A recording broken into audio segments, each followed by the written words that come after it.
ನೀವು ಯಾವುದೇ ಮಟ್ಟದಲ್ಲಿ ದಲಿತರಿರ್ಬೋದು ಇನ್ನೊಬ್ಬರು ಇರ್ಬೋದು ಸೇರಿಸಿಲ್ಲ ಅಂದರೆ ನೀವು ತುಚ್ಛರು, ನೀವು ಸಾಮಾನ್ಯ ಮನುಷ್ಯರಾಗಕ್ಕೂ ಯೋಗ್ಯರಲ್ಲ. ಶರಣರ ಬರವೆಮೆಗೆ ಪ್ರಾಣ ಜೀವಾಳವಯ್ಯ, ಇದು ಯಾರ್ಯಾರಿಗೋ ಎಲ್ಲೋ ಬಂದಿರೋದಲ್ಲ, ಅದು ಆಂತರ್ಯದ ಶಕ್ತಿ, ಆಂತರ್ಯದ ಶಕ್ತಿ. ಹಾಗೆ ಅಂಬೇಡ್ಕರ್ ಅವರು ಹೇಳ್ತಾರೆ, ನನಗೆ ಅವಮಾನ ಆಗೋ ಜಾಗದಲ್ಲಿ ನನ್ನ ಚಪ್ಪಲಿನೂ ಬಿಡಲ್ಲ ಅಂತ. ಅದು ಸುಮ್ಮನೆ ಎಲ್ಲೋ ಯಾವುದಕ್ಕೂ ಬಂದಿರೋದಲ್ಲ, ಅದು ಒಳಗಡೆಯ ಶಕ್ತಿ. ನನ್ನ ಜೀವನವೇ ನನ್ನ ಸಂದೇಶ ಅನ್ನುವಂಥದ್ದು. ಇವತ್ತೇನಾದರೂ ಒಂದು ಪತ್ರಿಕೆನೋ ಒಂದೇನೋ ಓದಿಲ್ಲ ಅಂದರೆ ನನ್ನ ಶಕ್ತಿ ಕಡಿಮೆ ಆಗ್ಬಿಡ್ತಾನೆ ಅಂದರೆ, ಇವತ್ತು ನೀವು ಜಿಮ್ಗೆ ಹೋಗಿಲ್ಲ ಅಂದರೆ ಒಂದು ಬಾಡಿ ಕಡಿಮೆ ಆಯಿತು ಅನ್ನೋತ್ತಲ್ಲ, ಆ ರೀತಿ ಜ್ಞಾನ ನಿಂತ ನೀರಲ್ಲ, ಇದು ಹರಿಯುವ ನೀರು ಮತ್ತು ಇದು ಕೂಡ ಮುಗಿದು ಹೋಗುವ ಇಂಧನ. ನೀವು ಇವತ್ತೆಲ್ಲ ತಿಳ್ಕೊಂಬಿಟ್ಟಿದ್ದೀನಿ, ನಾಳೆಯಿಂದ ನನಗೇನು ಬೇಡ ಅಂದರೆ ಹಂಗಾಗೋದಿಲ್ಲ.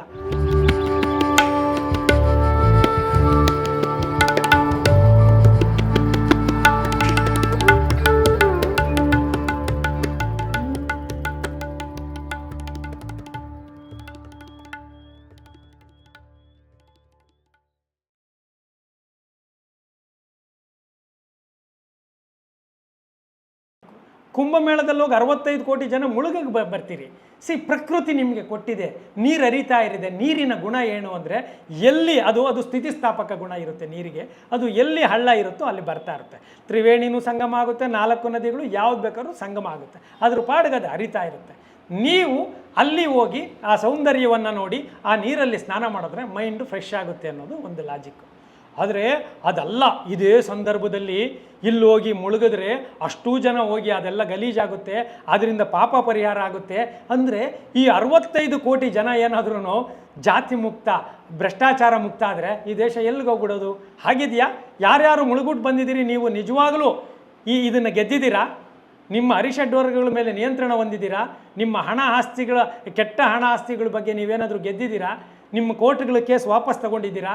ಭ್ರಷ್ಟಾಚಾರ ಕಡಿಮೆ ಮಾಡಿದ್ದೀರಾ? ಹೇಳಿ ನೋಡೋಣ. ಹಾಗಾದರೆ ಈಗ ನೀವು ವೈಚಾರಿಕತೆಯನ್ನು ಹೇಳಿದರೆ, ಸತ್ಯವನ್ನು ಹೇಳಿದರೆ ಸಹಿಸಿಕೊಳ್ಳೋ ಶಕ್ತಿ ಇಲ್ಲ. ನಿಮ್ಮನ್ನು ಕೆಟ್ಟದಾಗಿ ಬೈತಾರೆ. ನೀವು ಈ ನಿಮ್ಮ ನಿರಂತರ ಬ್ಯಾಲೆನ್ಸ್ಡ್ ಬರಹಗಳಲ್ಲಿ ಎದುರಿಸಬಹುದಾದ ಕಹಿ ಘಟನೆಗಳು ಏನು? ಅವು ಹೇಗನ್ನು ನಿಭಾಯಿಸ್ತೀರಿ? ತುಂಬ ಕಹಿ ಘಟನೆಗಳಾಗ್ತಾ ಇರ್ತವೆ. ನನಗೆ ಈಗ ಉದಾಹರಣೆಗೆ ಯಾರೋ ಒಬ್ಬ ಸೂಳೆ ಮಗನೆ ಅಂತ ಇರ್ತಾರೆ, ಸಾಮಾನ್ಯವಾಗಿ ಸೂಳೆ ಮಗನೆ ಅಂತ ಹೇಳ್ತಾರೆ. ನಮ್ಮನ್ನು ತುಂಬ ಕೆಟ್ಟದಾಗಿ ಉದ್ರೇಕಿಸಬೇಕು ಅಂದರೆ ಸೂಳೆ ಮಗನೆ ಅಂತಾರೆ. ಅದು ಈ ಕಡೆ ಕೇಳಿದಾಗ ಬಹಳ ಇದಾಗ್ತವೆ. ಆದರೆ ನಾನು ಒಂದು ಹಂತಕ್ಕೆ ಹೋಗಿದ್ದೀನಿ ಅಂದರೆ, ಹೌದಾ ನನಗೆ ಗೊತ್ತಿರಲಿಲ್ಲ, ನೀನು ಕನ್ಫರ್ಮ್ ಮಾಡಿದೆ, ಥ್ಯಾಂಕ್ ಯು ಅಂತೇಳಿ ಅದನ್ನು ನೆಗ್ಲೆಕ್ಟ್ ಮಾಡ್ತೀನಿ. ಅಂದರೆ ಏನೂ ಆಗೋದಿಲ್ಲ. ನೀವು ಯಾರೋ ಒಂದು ಹೆಣ್ಣನ್ನು ನನ್ನ ತಾಯಿನ ಸೂಳೆ ಅಂದರೆ ಅದು ನಿಮ್ಮ ಯೋಗ್ಯತೆ ಹೊರತು ನನ್ನ ಯೋಗ್ಯತೆ ಅಲ್ಲ. ನಿಮ್ಮ ಯೋಗ್ಯತೆ ಮತ್ತು ನಿಮ್ಮ ಸಂಸ್ಕಾರ. ಜೊತೆಗೆ ನನ್ನನ್ನು ಟೀಕ್ಸವ್ರನ್ನೂ ಕೂಡ ಎಲ್ಲ ಹೇಳ್ತಾರೆ, ಎಲ್ಲಿ ಸಿಗ್ತೀಯ ಹೇಳು, ಬಾ, ಧೈರ್ಯ ಇದ್ರೆ ಬಾ ನೀನು, ಏನು ಹಾಗೆ ನಮ್ಮ ಧರ್ಮವನ್ನು. ನಾನು ಖಂಡಿತವಾಗಲೂ ಅಲ್ಲ. ಮಾನವೀಯ ಧರ್ಮ ಅಂದಮೇಲೆ ಯಾರನ್ನೂ ದ್ವೇಷಿಸೋದಿಲ್ಲ ನಾವು, ಹಾಗೆ ನಿಮ್ಮನ್ನು ದ್ವೇಷಿಸೋದಿಲ್ಲ. ನೀನು ತಪ್ಪು ತಿಳುವಳಿಕೆಯಿಂದ ನನಗೆ ಹೇಳ್ತಿದೀಯಾ ಅನ್ನುವುದನ್ನು ಸಾಧ್ಯವಾದಷ್ಟು 90% ಜನಗಳಿಗೆ ಯಶಸ್ವಿ ಆಗ್ತೀನಿ. ಆದರೆ ಇನ್ನು 10% ಜನಗಳು ಒಪ್ಪೋದಿಲ್ಲ, ಬಹಳ ಹೇಳ್ತಾರೆ. ಆಗ ನಾನು ಅವ್ರಿಗೆ ಆಹ್ವಾನ ಕೊಡ್ತೀನಿ. ನಿಜ ನಶೆ ಇರುತ್ತೆ. ನಿಮಗೆ ನೋಡಪ್ಪ, ನಾನು ಹೇಳೋದು ಹೇಳಿದ್ದೀನಿ, ಕೋಪ ಇದ್ದರೆ ನಿಮ್ಮಂಥವ್ರು ನನ್ನನ್ನು ಹೊಡಿಬೇಕಂದ್ರೆ ಹೊಡೀರಿ, ನಾನು ಪೊಲೀಸ್ ಕಂಪ್ಲೇಂಟ್ ಕೊಡೋದಿಲ್ಲ. ಅಥವಾ ನೀವು ನನ್ನನ್ನು ಏನು ಬೇಕಾದರೂ ಮಾಡಿ, ನಾನು ಈ ಸಮಾಜದ ನೀವು ಕಾನೂನು ಕೈ ತೊಗೊಳಕ್ಕೆ ಹೇಳ್ತೀರಿ. ಅಲ್ಲ ಹೇಳೋದು ಅಂದರೆ ಹೊಡಿತಾರ ಅವರು. ಅಲ್ಲ, ಹೊಡೆದ್ರು ಪ್ರಯತ್ನ ನಡೀತದೆ. ನಾನು ಆಗಲೇ ಹೇಳಿದೆ, ಯಾಕೆ ಈ ಮಾತನ್ನು ಹೇಳ್ತೀನಿ ಅಂದರೆ, ಅಸಾಧ್ಯವಾದದನ್ನು ಮಾಡಬೇಕು. ನೀವು ಅಂಗುಲಿಮಾಲ ಮತ್ತು ಬುದ್ಧನ ಕಥೆಗಳನ್ನು ಕೇಳಿದ್ದೀವಿ. ಆದರೆ ಇಲ್ಲಿ ಇದೇ ಸಮಾಜ ವಿಶ್ವೇಶ್ವರ ಭಟ್ರು ಮತ್ತು ಸಿದ್ದರಾಮಯ್ಯ ಅವರು ಒಂದಾಗಕ್ಕೆ ಬಿಡಲ್ಲ. ಅಂದರೆ ಅವ್ರ ಸ್ನೇಹಕ್ಕೆ ಬಿಡೋದಿಲ್ಲ ಇವರು. ಅಂದರೆ ಈ ಕಡೆಯವರು ಹೋಗ್ಬೇಡ್ರಿ, ಯಾಕ್ರಿ ಅವ್ರಿಗೆ ಹೋಗ್ತೀವಿ ಅಂದರು, ಇವ್ರಿಗೆ ಹೋಗ್ತೀವಿ. ಅವರಿಬ್ಬರು ಯಾವುದೋ ಒಂದು ಪ್ರೋಗ್ರಾಮಲ್ಲಿ ಭೇಟಿ ಆಗಲಿಲ್ಲ. ಮತ್ತು ಅಂಗುಲಿಮಾಲ ಮತ್ತು ಬುದ್ಧನ ಕಥೆ ಹೇಳ್ತೀರಿ. ಆದರೆ ನಾನು ಹಾಗಲ್ಲ. ಒಂದು ವೇಳೆ ಇರೋದಾದ್ರೆ ಭೇಟಿ ಮಾಡಿ ಆಮೇಲೆ ಹೇಳಿ. ಈಗ ನೀವು ಮುಖ್ಯ ಅತಿಥಿ ಆಗಿದ್ರೆ ಗೋಡೆ ಯಾಕೆ ಆಗ್ತೀರಿ ಹೇಳಿ, ಮಾತಾಡಿ. ವಿಶ್ವೇಶ್ವರ ಭಟ್ರೆ, ನೀವು ನಿಮ್ಮ ಸಿದ್ಧಾಂತ ನನಗೆ ಇಷ್ಟ ಆಗೋದಿಲ್ಲ, ನೀವು ಸ್ವಲ್ಪ ಬದಲಾಯಿಸ್ಕೊಳ್ಳಿ ಅಂತ ಹೇಳ್ಬಿಟ್ಟು ಬನ್ನಿ. ಅವರು ಸಿದ್ದರಾಮಯ್ಯನವರೇ, ನಿಮ್ಮ ಸಿದ್ಧಾಂತ ನಮ್ಗೆ ಇಷ್ಟ ಆಗೋದಿಲ್ಲ, ಬದಲಾಯಿಸಿ ಅಂತೇಳಿ ಹೇಳಿ. ಜನನು ಕೇಳ್ಕೊಂಡ ಅವ್ರ ಮೇಲ್ನೋಟದಲ್ಲಿ ಹಂಗೆ ಇರ್ತಾರೆ, ಒಳಗಡೆ ಹಂಗೆ ಇರುತ್ತದೆ. ಆದ್ರೆ ಅವ್ರನ್ನ ಒಂದಾಗಕ್ಕೆ ಇವರು ಬಿಡೋದಿಲ್ಲ, ಅದಕ್ಕೆ ಮಾಡ್ತಾರೆ. ಆಮೇಲೆ ನೇರವಾಗಿ ಕೆಟ್ಟದನ್ನು ಕಣ್ಸೋಣ. ಕಾಮನ್ ಸೆನ್ಸ್ ಇದೆಯಲ್ಲ, ಬಸವಾದಿ ಶರಣರು ಇರ್ಬೋದು, ಅಂಬೇಡ್ಕರ್, ಗಾಂಧಿ ಎಲ್ಲ ಹೇಳಿದಾರಲ್ಲ, ಮನುಷ್ಯನನ್ನು ಕೀಳಾಗಿ ನೋಡಿ. ಉದಾಹರಣೆ ನೇರವಾಗಿ ಹೇಳ್ತೀನಿ, ನೀವು ಯಾವುದೇ ಮಠದಲ್ಲಿ ದಲಿತರಿರ್ಬೋದು ಇನ್ನೊಬ್ಬರು ಇರ್ಬೋದು ಸೇರಿಸಿಲ್ಲ ಅಂದರೆ ನೀವು ತುಚ್ಛರು, ನೀವು ಸಾಮಾನ್ಯ ಮನುಷ್ಯರಾಗಕ್ಕೂ ಯೋಗ್ಯರಲ್ಲ. ಅದು ಪೇಜಾವರ ಮಠ ಇರ್ಬೋದು, ಶೃಂಗೇರಿ ಮಠ ಇರ್ಬೋದು. ಈಗ ಹೇಳಕ್ಕೆ ಏನಂತೆ? ಹಾಗಾದರೆ ಪಂಕ್ತಿ ಭೇದ ಬೇಕಾ?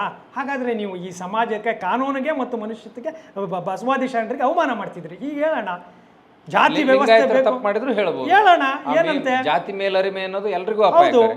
ನನಗೆ ಒಂದು ಕಡೆ ಹೋದಾಗ ಹೇಳಿದ್ರು, ನೀವು ಅಲ್ಲಿ ಹೋಗಿದ್ರು, ನಾನು ಪಾದಯಾತ್ರೆಯಲ್ಲಿ ವಿಭೂತಿ ಇಟ್ಕೊಂಡಿಲ್ಲ, ಅವರು ಊಟ ಕೊಡಲ್ಲ ಅಂದರು. ನಾನು ಹೇಳಿದೆ, ಅಪ್ಪ ನೀನು ವಸಿದವನಿಗೆ ಊಟ ಕೊಡಯ್ಯ, ವಿಭೂತಿ ಊಟ ಅಲ್ಲ, ವಿಭೂತಿ ಇಲ್ಲ, ನಮ್ಗೆ ಇದು ಸ್ವಾಮೀಜಿ ಹೇಳ್ಬಿಟ್ಟಿದ್ದಾರೆ ಅಂದರು. ಆಗ ನಾನು ಏನು ಹೇಳ್ತೀರಿ ನೋಡಿ, ನಾನು ಹೇಳಿದೆ, ಎಲ್ಲಪ್ಪ ವಿಭೂತಿ ಇಟ್ಕೊಂಡು, ನನಗೇನು ವಿಭೂತಿ ಇಟ್ಕೊಳ್ಳೋದು ದೊಡ್ಡದಲ್ಲ, ಆದರೆ ಅದು ಮತ್ತೆ ಮೌಢ್ಯ ಆಗುತ್ತೆ, ನೀನು ಫಸ್ಟ್ ಊಟ ಕೊಡು, ಹಸಿದಿದ್ದೀನಿ, ಅದನ್ನೇ ಶರಣಾದಿಗಳು ಹೇಳಿರೋದು ಅಂತ. ಈ ಥರದನ್ನು ನೇರವಾಗಿ ಖಂಡಿಸ್ಲಿಕ್ಕೆ ಏನು ಸಮಸ್ಯೆ? ಸಂಕೇತ ಅದಷ್ಟೇ, ಸಂಕೇತ ಅಷ್ಟೇ. ನೀವು ಅದೇ ಇರಬೇಕು, ಊಟನೂ ಕೊಡಲಿಲ್ಲ ಅವರು, ಅಂದರೆ ಅದು ಹಾಕ್ಕೊಂಬಂದರೆ ಕೊಡ್ತೀವಿ ಅಂತ ಹೇಳಿದ್ರು. ಹಾಗೆ ಗೂಳಿಹಟ್ಟಿ ಶೇಖರ್ ಅವರು ಹೇಳ್ತಾರೆ RSS ಅಲ್ಲಿ ನಮ್ಮನ್ನು ಒಳಗಡೆ ಬಿಡಲಿಲ್ಲ ಅಂತೇಳಿ. ಈ ಥರದ್ದನ್ನೆಲ್ಲ ನಾವು ಮಾಡೋಣ. ಹಾಗೆ ಕಮ್ಯುನಿಸ್ಟ್ ಅವರು ಅನಾವಶ್ಯಕವಾಗಿ ಹಿಂಸಾಚಾರಗಳನ್ನು ಮಾಡಿದಾಗ ಅದನ್ನು ನಾವು ಹೇಳಬೇಕಾಗುತ್ತೆ. ಈಗ ಕೇರಳ ಮತ್ತು ವೆಸ್ಟ್ ಬೆಂಗಾಲ್ ಚುನಾವಣೆಗಳಲ್ಲಿ ಅತಿ ಹೆಚ್ಚು ಹಿಂಸೆಗಳಾದಾಗ ಕಮ್ಯುನಿಸ್ಟ್ ಸಿದ್ಧಾಂತ ಬೇರೆ ಅಥವಾ ನಕ್ಸಲಿಸಮನ್ನು ಬೆಂಬಲಿಸ್ಲಿಕ್ಕಾಗುತ್ತಾ? ನಕ್ಸಲಿಸಮನ್ನು, ಆ ಹಿಂಸೆಯನ್ನು ಬೆಂಬಲಿಸ್ಲಿಕ್ಕಾಗುತ್ತೆ? ನಿಮ್ಮ ಸಿದ್ಧಾಂತ ಏನಾದರೂ ಇರಲಿ, ನೀವು ಹೋಗಿ ಬಂಡವಾಳಶಾಹಿನ ಶೂಟ್ ಮಾಡೋದನ್ನು ನಾವು ಒಪ್ತೀವ? ಸಾಧ್ಯವೇ ಇಲ್ಲ. ಅದನ್ನೆಲ್ಲ ನೇರವಾಗಿ ಹೇಳೋಣ, ಅದಕ್ಕೆ ವ್ಯಕ್ತಿ ಬೇಕಾಗಿಲ್ಲ, ಏನು ಬೇಕು. ಅದಕ್ಕೆ ನಾನು ಹೇಳ್ತೀನಿ, ಇದೇ ಕಾಂಟೆಕ್ಸ್ಟ್ ವಿವೇಕಾನಂದ ನೀವು ಇಸ್ರೇಲ್ ಯುದ್ಧ ನಡೆದ ಸಂದರ್ಭದಲ್ಲೂ ಹೇಳಿದ್ರಿ. ಹೌದು, ರಷ್ಯಾ ಇಸ್ರೇಲ್ನದ್ದೇ ವಾರ್ ಸಂದರ್ಭದಲ್ಲಿ ಈ ಫ್ಯೂಡಲ್ ಮನಸ್ಥಿತಿ ಅಲ್ಲಿನೂ ಇದೆಯಲ್ಲ? ಖಂಡಿತ ಇದೆ, ಅಂತಾರಾಷ್ಟ್ರೀಯ ಮಟ್ಟದಲ್ಲಿ ಇದೆ. ಅವ್ರೇನು ಸಾಕ್ಷ್ಯಗಳ ಏನೂ ಇಲ್ಲ ನೋಡಿ. ಈಗಲೂ ಹಮಾಸ್, ನಾವು ಇವರು ದೌರ್ಜನ್ಯ 50,000 ಜನ ಕೊಂದಿದ್ದಾರೆ. ಇವರ ಕೆಲವು ಸೈನಿಕರನ್ನು ಅವ್ರು ಇನ್ನೂ ಇಟ್ಕೊಂಡಿದ್ದಾರೆ. ಯಾರು? ಇಸ್ರೇಲಿನ ಸೈನಿಕರನ್ನ ಹಮಾಸ್ ಅವ್ರು ಇಟ್ಕೊಂಡಿದ್ದಾರೆ ಇನ್ನೂ. ಅವರು ಇವರು 50,000 ಜನ ಹೊಡೆದಿದ್ದಾರೆ. ಏನು ಮಾತಾಡ್ತೀರಿ ಇದನ್ನ? ಈ ಎಲ್ಲ ಟೆರರಿಸ್ಟ್ಗಳಾಗಲಿ ಇನ್ನೊಬ್ಬರಾಗಲಿ ಹೋಗಿ ಅಲ್ಲೆಲ್ಲೋ ಕತಾರಲ್ಲೋ ಎಲ್ಲೋ ಇರ್ತಾರೆ. ಸಾಮಾನ್ಯ ಜನ ಸತ್ರು 50,000 ಜನ. ಓಕೆ, ಈಗ ಸಂಧಾನಕ್ಕೆ ಬರ್ತಿದ್ದೀರಿ. ಒಟ್ಟಿನಲ್ಲಿ ಇವತ್ತು ಸಂಧಾನ ಆಗಕ್ಕೆ ಬರ್ತೀರಾ? 50,000 ಜನ ಜೀವ ವಾಪಸ್ ತಂದು ಕೊಡ್ತೀರಾ ನೀವು? ಅದು ಮುಸ್ಲಿಂ ನಾಯಕರು ಯೋಚನೆ ಮಾಡಬೇಕು, ಅವರು ಯೋಚನೆ ಮಾಡಬೇಕು.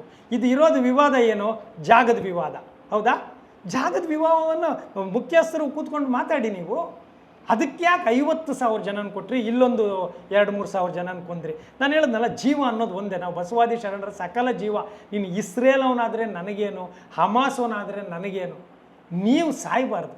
ನೀನು ಟೆರರಿಸ್ಟ್ ಆದರೂ ನೀನು ಸಾಯಬಾರ್ದು, ನೀನು ಸಾಯಬಾರ್ದು, ನಾನು ಕೊಲ್ಲಬಾರ್ದು. ಇಷ್ಟೇ. ನಾನು ಅದಕ್ಕೆ ಅದೇ ಅಜ್ಮಲ್ ಕಸಬ್ನ ನೇಣಾಕೋಗೂ ಕೂಡ ನಮ್ಗೆ ಫೀಲ್ ಆಗುತ್ತೆ. ಹೌದು, ಅವನು 270 ಜನನ ಕೊಂದಿದ್ದಾನೆ, ಹಾಗನ್ಬಿಟ್ಟು ನೀನು ಸಾಯಿ ಅನ್ನೋದಿದೆಯಲ್ಲ, ಆ ಕ್ಷಣಕ್ಕೂ ನಾನು ಅನ್ನಲ್ಲ. ಅದಕ್ಕೆ ಶಿಕ್ಷೆ ಆಗಬೇಕು, ಕಾನೂನು ಶಿಕ್ಷೆ ಕೊಡಲಿ. ಆದರೆ ಅದು ನಮ್ಮೊಳಗಡೆ ಒಂದು ಭಾವನೆ ಕ್ರಿಯೇಟ್ ಮಾಡಬೇಕು. ಪಾಪಿ ನಮ್ಮನ್ನು ಕೊಂದ, ಅವನು ಸತ್ತ ಅನ್ನುವಂತಹ ಹೃದಯವಂತಿಕೆ ಆ ಶರಣ ಸಂಸ್ಕೃತಿಯಲ್ಲಿತ್ತಲ್ಲ, ಅದು ಎಲ್ಲರಲ್ಲೂ ಬರಬೇಕು. ನಾನು ಆತ ನೇಣು ಹಾಕಬೇಡಿ ಅಂತ ಹೇಳಲಿಲ್ಲ, ಕಾನೂನು ಪ್ರಕಾರ ನೇಣು ಶಿಕ್ಷೆ ಕೊಡಿ. ಆದರೆ ನೀವು ಅಲ್ಲಿ ಕುಣಿಯೋದಲ್ಲ, ಸಂಭ್ರಮವನ್ನಲ್ಲ. ಅದು ಇನ್ಕ್ಲೂಡಿಂಗ್ ಆಕೆ ದೆಹಲಿ ನಿರ್ಭಯ ಕೇಸ್ ಆಯ್ತಲ್ಲ, ಆ ಸತ್ತವಾಗ ಎಲ್ಲರೂ ಕುಣಿದಾಗೂ ಕೂಡ ನನಗೆ ಅದು ನೋವು ಅನಿಸುತ್ತೆ. ಆಕೆ ಅವ್ರು ನೇಣಿಗಾಕಿದ್ದು ಸರಿ, ನೀವು ಕುಣಿತೀರಲ್ಲ, ಇನ್ನೊಂದು ಜೀವ ಏನು ವ್ಯತ್ಯಾಸ ಇಲ್ಲ. ಆ ಕಾರಣಕ್ಕೆ ಮನುಷ್ಯತ್ವ ಅನ್ನೋದು ಇದಕ್ಕೆ ಸಿದ್ಧಾಂತನೇ ಬೇಕಾಗಿಲ್ಲ. ಎಡಾಗ್ಬಿಡ, ನಿಮ್ಮ ಹೃದಯವಂತಿಕೆನೇ ಸಾಕು. ನಿಮಗೆ ಕಾಮನ್ ಸೆನ್ಸ್ ಅಂತ ಇರುತ್ತೆ. ಇಲ್ಲಿ ಯಾವುದು ಸರಿ ಯಾವುದು ತಪ್ಪಾದರೆ ತಪ್ಪು ಅಂತೇಳಿ ಆ ಕಾಮನ್ ಸೆನ್ಸನ್ನು ವಿಚಾರವಾಗಿಟ್ಕೊಂಡು ಮಾಡುವಂಥ ಕೆಲಸ ನಾವು ಮಾಡ್ತಾ ಇಲ್ಲ. ನಾವು ನಮ್ಮ ಐಡಿಯಾಲಜಿ ಹೆಚ್ಚಾಗಬೇಕು, ನನ್ನ ಬೆಂಬಲಿಗರು ಹೆಚ್ಚಾಗಬೇಕು, ನನ್ನ ಸಿದ್ಧಾಂತ ಮೆರಿಬೇಕು. ಅದಕ್ಕೆ ನಾ ಏನು ಬ್ರೈನ್ ವಾಶ್ ಮಾಡೋಕ್ಕೂ ರೆಡಿ. ಇಬ್ಬರು ಕಮ್ಯುನಿಸ್ಟ್ ಅವರು ಅಷ್ಟೇ ನೋಡಿ. ಕಮ್ಯುನಿಸ್ಟ್ ಅವರು RSS ಅವ್ರನ್ನ ದ್ವೇಷಿಸ್ತಾರೆ, ಅವಮಾನ ಮಾಡ್ತಾರೆ. ಅವ್ರು ಯಾಕೆ ಸುಮ್ಮನೆ ಇರ್ತಾರೆ? ಅವರು ಕಮ್ಯುನಿಸ್ಟ್ ಅವರು ಅಂದ್ರೆ ಕಮ್ಯುನಿಸ್ಟರು ಅಂತೇಳಿ ಬಹಳ ತುಚ್ಛವಾಗಿ ನೋಡ್ತಾರೆ. ಇದು ಬೇಕಾ? ನಾನು ಅದಕ್ಕೆ ನಮ್ಗೆ ಯಾರು ಬೇಕಾಗಿ, ನಮಗೆ ನೀವು RSS ಕಮ್ಮಿ ಮನುಷ್ಯರ, ನಾವು ನಾಗರಿಕರ, ಈ ಸಮಾಜನ ಕೆಟ್ಟದ್ದು ಒಳ್ಳೆಯದು ನಮಗೆ ಗೊತ್ತಿದೆಯಲ್ಲ. ಅದಕ್ಕೇನು ಅಧ್ಯಯನ ಮಾಡಬೇಕಾದ ದೊಡ್ಡದು? ಒಂದು ಪಬ್ಲಿಕ್ ಬಿಹೇವಿಯರ್ ಹೇಗಿರಬೇಕು ಅಂತೇಳಿ ಕಮ್ಯುನಿಸ್ಟ್ ಅವ್ರಿಗೂ ಗೊತ್ತು, RSS ಅವ್ರಿಗೂ ಗೊತ್ತು, ಬಸವಾದಿ ಶರಣವ್ರಿಗೂ ಗೊತ್ತು, ಅಂಬೇಡ್ಕರ್ ವಾದಿಗಳಿಗೂ ಗೊತ್ತು, ಎಲ್ರಿಗೂ ಗೊತ್ತಿದೆ. ಅಷ್ಟನ್ನ ಬಿಹೇವಿಯರನ್ನು ನೀವು ಇಲ್ಲಿ ಇಟ್ಕೊಂಡ್ರೆ ನಮ್ಮ ಎಲ್ಲ ದಾರ್ಶನಿಕರ ಉದ್ದೇಶನ ಅದೇ ಇತ್ತು. ಅಷ್ಟೇ ಇತ್ತು. ಅದೇ ಬಸವ, ಗಾಂಧಿ, ಅಂಬೇಡ್ಕರ್, ಕುವೆಂಪು ಮಾನವೀಯತೆಯನ್ನೇ ಪ್ರತಿಪಾದನೆ ಮಾಡಿ ನಿರಂಕುಶಮತಿಯಾಗು ಅಂತ ಹೇಳಿದ ಉದ್ದೇಶ. ಈ ವೆಸ್ಟರ್ನ್ ಕಂಟ್ರೀಸು ಅಷ್ಟೇ, ಅಲ್ಲಿ ಮಾನವೀಯತೆ ಅನ್ನೋದಕ್ಕಿಂತ ಹೆಚ್ಚಾಗಿ ನಾಗರಿಕತೆ ಇದೆ, ಸಿವಿಲೈಸ್ಡ್ ಇದೆ. ನಿಮ್ಮನ್ನ ಹೇಗೆ ಬಿಹೇವ್ ಮಾಡಬೇಕು, ನಿಮ್ಮ ಜೊತೆ ನೀವು ತಂದೆ ಅಂದರೆ ಏನು, ತಾಯಿ ಅಂದರೆ ಏನು, ಟೀಚರ್ ಅಂದರೆ ಏನು, ಎಲ್ಲವೂ ಕೂಡ ಅಲ್ಲಿ ಹೆಚ್ಚು ಕಡಿಮೆ ಸಿವಿಲೈಸ್ಡ್ ಆಗೇ ಇರುತ್ತೆ. ಮುಕ್ತ ಕಾಮವನ್ನು ಹೊರತುಪಡಿಸಿ ಅಲ್ಲಿ ಎಲ್ಲ ಸಿವಿಲೈಸ್ಡ್ ಇದೆ. ಮುಕ್ತ ಕಾಮ ಒಂದು ಅಲ್ಲಿ ಅವರು ಅದನ್ನ ನೈತಿಕತೆ ಅಂತ ಅಲ್ಲೂ ಕೂಡ ಕೌಟುಂಬಿಕ ವ್ಯವಸ್ಥೆ ಇದೆ. ನಾನು ಫ್ರಾನ್ಸ್ಗೆಲ್ಲ ಹೋಗ್ಬಿಟ್ಟು ಬಂದಿದ್ದೀನಿ. ಮುಕ್ತ ಕಾಮ ಅನ್ನೋದು ಅಲ್ಲ, ನಮ್ಮ ಭ್ರಮೆ, ಅದು ನಮ್ಮ ಭ್ರಮೆ. ಕಾಮವೇ ಮುಕ್ತವಾಗಿದ್ದಾಗ ಅದು ಬಹಳ ಚೆನ್ನಾಗಿರುತ್ತೆ. ಆದ್ರೆ ಅದು ಯಾರ ಜೊತೆ ಅನ್ನೋದಷ್ಟೇ ಒಟ್ಟು ಮುಕ್ತ ಅನ್ನೋದು ಕಾಮ. ಬಸವಣ್ಣನವರು ಕೂಡ ಹೇಳಿದ್ದಿದೆಯಲ್ಲ, ತನ್ನ ಆಶ್ರಯದ ರತಿ ಸುಖವ ತಾನುಂಬೋ.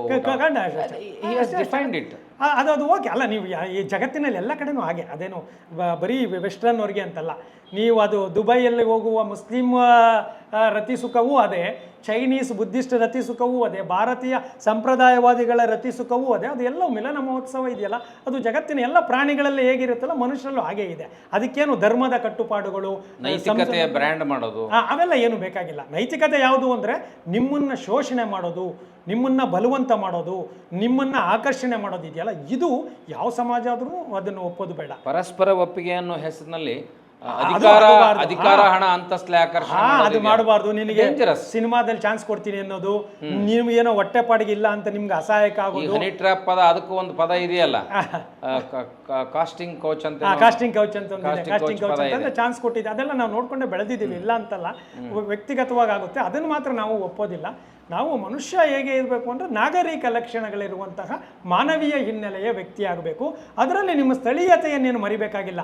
ನೀವು ಕನ್ನಡಿಗರಾಗಿ, ಭಾರತೀಯರಾಗಿ, ಮಾನವೀಯ ವ್ಯಕ್ತಿಗಳಾಗಲಿಕ್ಕೆ ಎಲ್ಲ ಅವಕಾಶಗಳು ಇದ್ದಾವೆ. ಅದಕ್ಕೆ ಅಧ್ಯಯನ, ಚಿಂತನೆ ಏನೂ ಬೇಕಾಗಿಲ್ಲ. ಸಹಜವಾಗಿ ಬದುಕಿದ್ರೆ ಸಾಕು. ಅದು ಖಂಡಿತವಾಗಲೂ ಇದೆ. ಅದು ನಿಮ್ಮ ಸಿದ್ಧಾಂತವೇ ಹೊರತು ಇವೆಲ್ಲ ಸಿದ್ಧಾಂತಗಳಲ್ಲ. ಇವೆಲ್ಲವೂ ಸ್ವಾರ್ಥದಿಂದ ತುಂಬಿದ ಸಂಘಟನಾತ್ಮಕ ಶಕ್ತಿಗಳೇ ಹೊರತು ಇವು ಸೈದ್ಧಾಂತಿಕ ಚಿಂತನೆಗಳು ಅಲ್ಲ ಅಂತ ನನಗೆ ನನ್ನ ಈ ಅನುಭವದಲ್ಲಿ ಗೊತ್ತಾಗ್ತಾ ಇದೆ. ನಾನು ಆ ವ್ಯಕ್ತಿಗಳ ಜೊತೆ ಒಡನಾಡ್ತೀನಿ. ಅವರು ಏನನ್ನೂ ಕೇಳೋದಿಲ್ಲ. ಅವರನ್ನ ದ್ವೇಷಿಸು, ನೀನು ಈ ಕಡೆ ಬಾ, ಇವರನ್ನ ದ್ವೇಷಿಸು, ಆ ಕಡೆಗೆ ಬಾ. ಪ್ರೀತಿ ಅನ್ನೋದೇ ಇಲ್ಲ. ಕಾಂಪ್ರಮೈಸ್ ಅಂತೂ ಆಗಲೇಬೇಕು ಎಲ್ಲೋ ಒಂದು ಕಡೆ. ಹಂಗಂದ್ರೆ ನೀವು ಇಬ್ಬರಿಗೂ ಬೇಡ ಆದವರು, ನೀವು ಎಡಪಂಥೀಯರಿಗೂ ಬೇಡ, ಕಮ್ಯುನಿಸಮ್ರಿಗೂ ಬೇಡ ಆದವರು, ಬಲಪಂಥೀಯ RSSನವ್ರಿಗೂ ಬೇಡ ಆದವರು. ಮುಂದೊಂದು ದಿನ ಬೇಕಾಗಬಹುದಾ? ಯಾರಿಗೆ ಬೇಕಾಗ್ಬೋದು ಅಂತ ನಿಮ್ಮ ಒಲವಿದೆ? ಅಲ್ಲ, ಇಬ್ಬರಿಗೂ ಬೇಕಾಗುತ್ತೆ. ಯಾವಾಗಲೂ ಅಂದರೆ ಬೇಕಾಗಬಹುದು. ಯಾಕೆಂದರೆ ಇಬ್ಬರಿಗೂ ಅದು ಬೇಕಾಗುತ್ತೆ. ನೋಡಿ, ಮಾನವೀಯತೆ ಕುಸಿತಾ ಇರಬೇಕಾದ್ರೆ ಇಲ್ಲಿನ ಲೀಡ್ರ್ಗಳೆಲ್ಲ ಅಷ್ಟೇ ಆದ ಅಂಶ ಉಳ್ಕೊಂಡಿದೆ. ಈ ಯಾವ ವರ್ಕರ್ಸ್ ಇದ್ದಾರಲ್ಲ, ಅವ್ರಿಗೆ ಯಾವುದೋ ಒಂದು ಅಫೀಮ್ ತಿನ್ನಿಸಿ ಅಫೀಮಿನ ಮದದಲ್ಲಷ್ಟೇ ಅವ್ರಿಗೆ ಹೋಗ್ತಿದ್ದಾರೆ. ಅವ್ರಿಗೆ ನಿಜವಾಗ್ಲೂ RSSನ ಸಿದ್ಧಾಂತ ಅಥವಾ ಕಮ್ಯುನಿಸ್ಟ್ ಸಿದ್ಧಾಂತ ಪೂರ್ತಿ ಅರ್ಥನೂ ಆಗಿರೋದಿಲ್ಲ, ಬೇಕಾಗೂ ಇರೋದಿಲ್ಲ.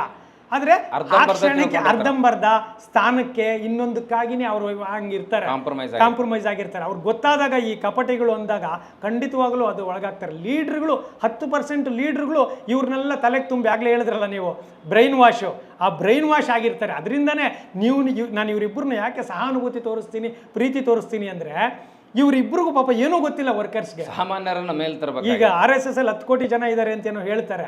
ಅದರಲ್ಲಿ 9 ಕೋಟಿ ಜನಕ್ಕೆ ನಿಜವಾಗ್ಲೂ ಅದರ ಇದು ಗೊತ್ತಿರಲ್ಲ. ಅವರು ಏನೋ ಒಂದಷ್ಟು ಅಫೀಮಿನ ಧರ್ಮದ ರಾಷ್ಟ್ರೀಯತೆ ಹೆಸರಿನಲ್ಲಿ ಇರ್ತಾರೆ. ಹಾಗೆ ಕಮ್ಯುನಿಸಮನ್ನು ಕೂಡ ಬಡತನ ಅದು ಇದು ಅಷ್ಟಲ್ಲೇ ಅಂದ್ಕೊಂಡಿರ್ತಾರೆ, ಪರಿಪೂರ್ಣತೆ ಇರೋದಿಲ್ಲ. ಆದರೆ ಅವರಿಗೆ ನಿಜವಾಗ್ಲೂ ಒಂದು ಮಾನವೀಯ ಮೌಲ್ಯಗಳನ್ನು, ಭಾರತೀಯ ಮೌಲ್ಯಗಳನ್ನು ತಂದಾಗ ಅವರು ಈ ಬಂಡವಾಳಗಳ ಹೋಗಿ ಹ್ಯುಮ್ಯಾನಿಟಿಯಲ್ಲಿ ಬಂದೇ ಬರ್ತಾರೆ ಅಂತ ನನಗನ್ಸುತ್ತೆ. ವೇದಗಳಲ್ಲಿ ಹೇಳಿದ್ದು ವಚನಕಾರರು ಹೇಳಿದ್ದಾರೆ, ಹೊಸದಿಲ್ಲ ಅಂತ ಹೇಳ್ತಾರೆ. ವೇದಗಳಲ್ಲಿ ಹೇಳಿದ್ದಕ್ಕೂ ವಚನಕಾರರು ಹೇಳಿದ್ದಕ್ಕೂ ವ್ಯತ್ಯಾಸನ ಅರ್ಥ ಮಾಡಿಕೊಳ್ಳದೇ ಇರುವ ವಾತಾವರಣ ಸೃಷ್ಟಿಯಾಗಿದ್ದಕ್ಕೆ ಈ ಜಾಣರು ಈ ರೀತಿ ಮಾತಾಡೋದಕ್ಕೆ ಏನು ಕುತಂತ್ರ ಅಥವಾ ಹಿಡನ್ ಅಜೆಂಡಾ ಇರಬಹುದು ಅಂತೀರಿ?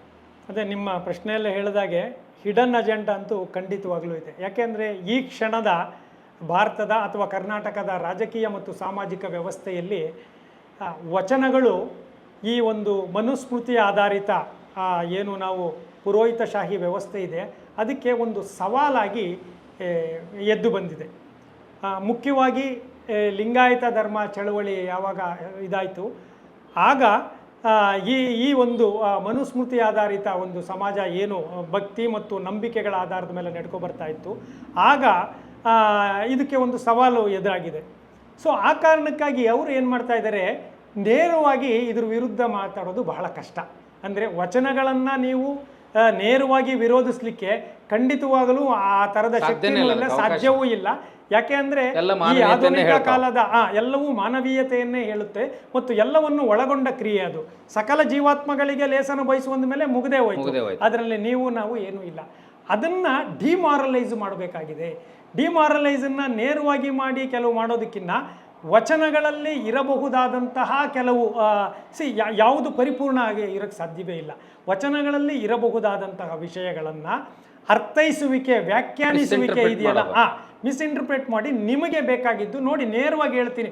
ಅನೇಕ ಸಾರಿ ಸೂಕ್ಷ್ಮತೆ ಬೇಕಾಗುತ್ತೆ. ಪದಗಳು ಅಥವಾ ವಾಕ್ಯಗಳು ಕೊಡುವ ಅರ್ಥಗಳಿದೆಯಲ್ಲ ಅದನ್ನು ಮೀರಿದ ಅರ್ಥಗಳು ಅದರಲ್ಲಿರ್ತವೆ. ಸಿ ಅದನ್ನು ಸಂಪೂರ್ಣವಾಗಿ ಈಗ ಅಕ್ಕ ಮಹಾದೇವಿಯ ಭಾವ ಬೆತ್ತಲಾಗುವಿಕೆ ಭಾವ ಬಯಲಾಗುವಿಕೆ ಅನ್ನೋದಿದೆಯಲ್ಲ, ಇದನ್ನು ಯಾವ ಅರ್ಥದಲ್ಲಿ ನೀವು ಗ್ರಹಿಸ್ಕೋತೀರಿ? ಭಾವ ಬಯಲಾಗುವಿಕೆ ಅನ್ನೋದು ನೀವು ಅದ್ಭುತವಾದ ಸ್ಥಿತಪ್ರಜ್ಞತೆಗೆ ಒಂದು ಉದಾಹರಣೆಯಾಗಿ ನಾವು ಕಲ್ತ್ಕೋತೀವಿ. ಆದರೆ ಅಲ್ಲಿ ಇನ್ನೇನೋ ಅರ್ಥವನ್ನು ನೀವು ಕೊಡಲಿಕ್ಕೆ ಸಾಧ್ಯತೆ ಇದೆ. ದೇಹ ಬೆತ್ತಲೆ ಬಗ್ಗೆ ಅರ್ಥವೇ ಇರೋದಿಲ್ಲ ಅನ್ನುವಂತಹ ಕ್ರಿಯೆಗಳನ್ನು ನಾವು ಕೊಡ್ತಾ ಹೋಗ್ತಾರೆ.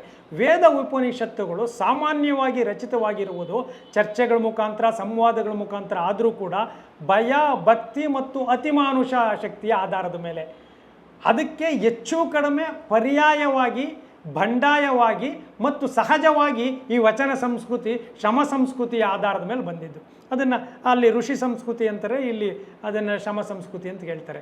ಸೊ ಅದರಿಂದಾಗಿ ಅಲ್ಲಿ ಹೇಳಿರೋದೇ ಇಲ್ಲಿ ಹೇಳೋದಾದರೆ, ಇನ್ನೂ ಒಬ್ಬರ ನೋಡಿದ್ದೆ ನಾನು, ಅದು ಕನ್ನಡಕ್ಕೆ ಸರಳೀಕರಣಗೊಳಿಸಿದ್ದಾರೆ ಅಂತೇಳಿ. ಎಷ್ಟು ಅಪಾಯ ನೋಡ್ರಿ. ಅದು ಖಂಡಿತವಾಗ್ಲೂ ಅನುವಾದ ಅಂತ ಹೇಳೋದು. ಅದು ಹಾಗಲ್ಲ. ಇದು ಈ ಚರ್ಚೆ ಇವತ್ತಿಂದಲ್ಲ, ನಾನು 30-40 ವರ್ಷದಿಂದನೇ ಪತ್ರಿಕೆಗಳಲ್ಲಿ ಇದನ್ನು ನಾನು ನೋಡಿದ್ದೀನಿ.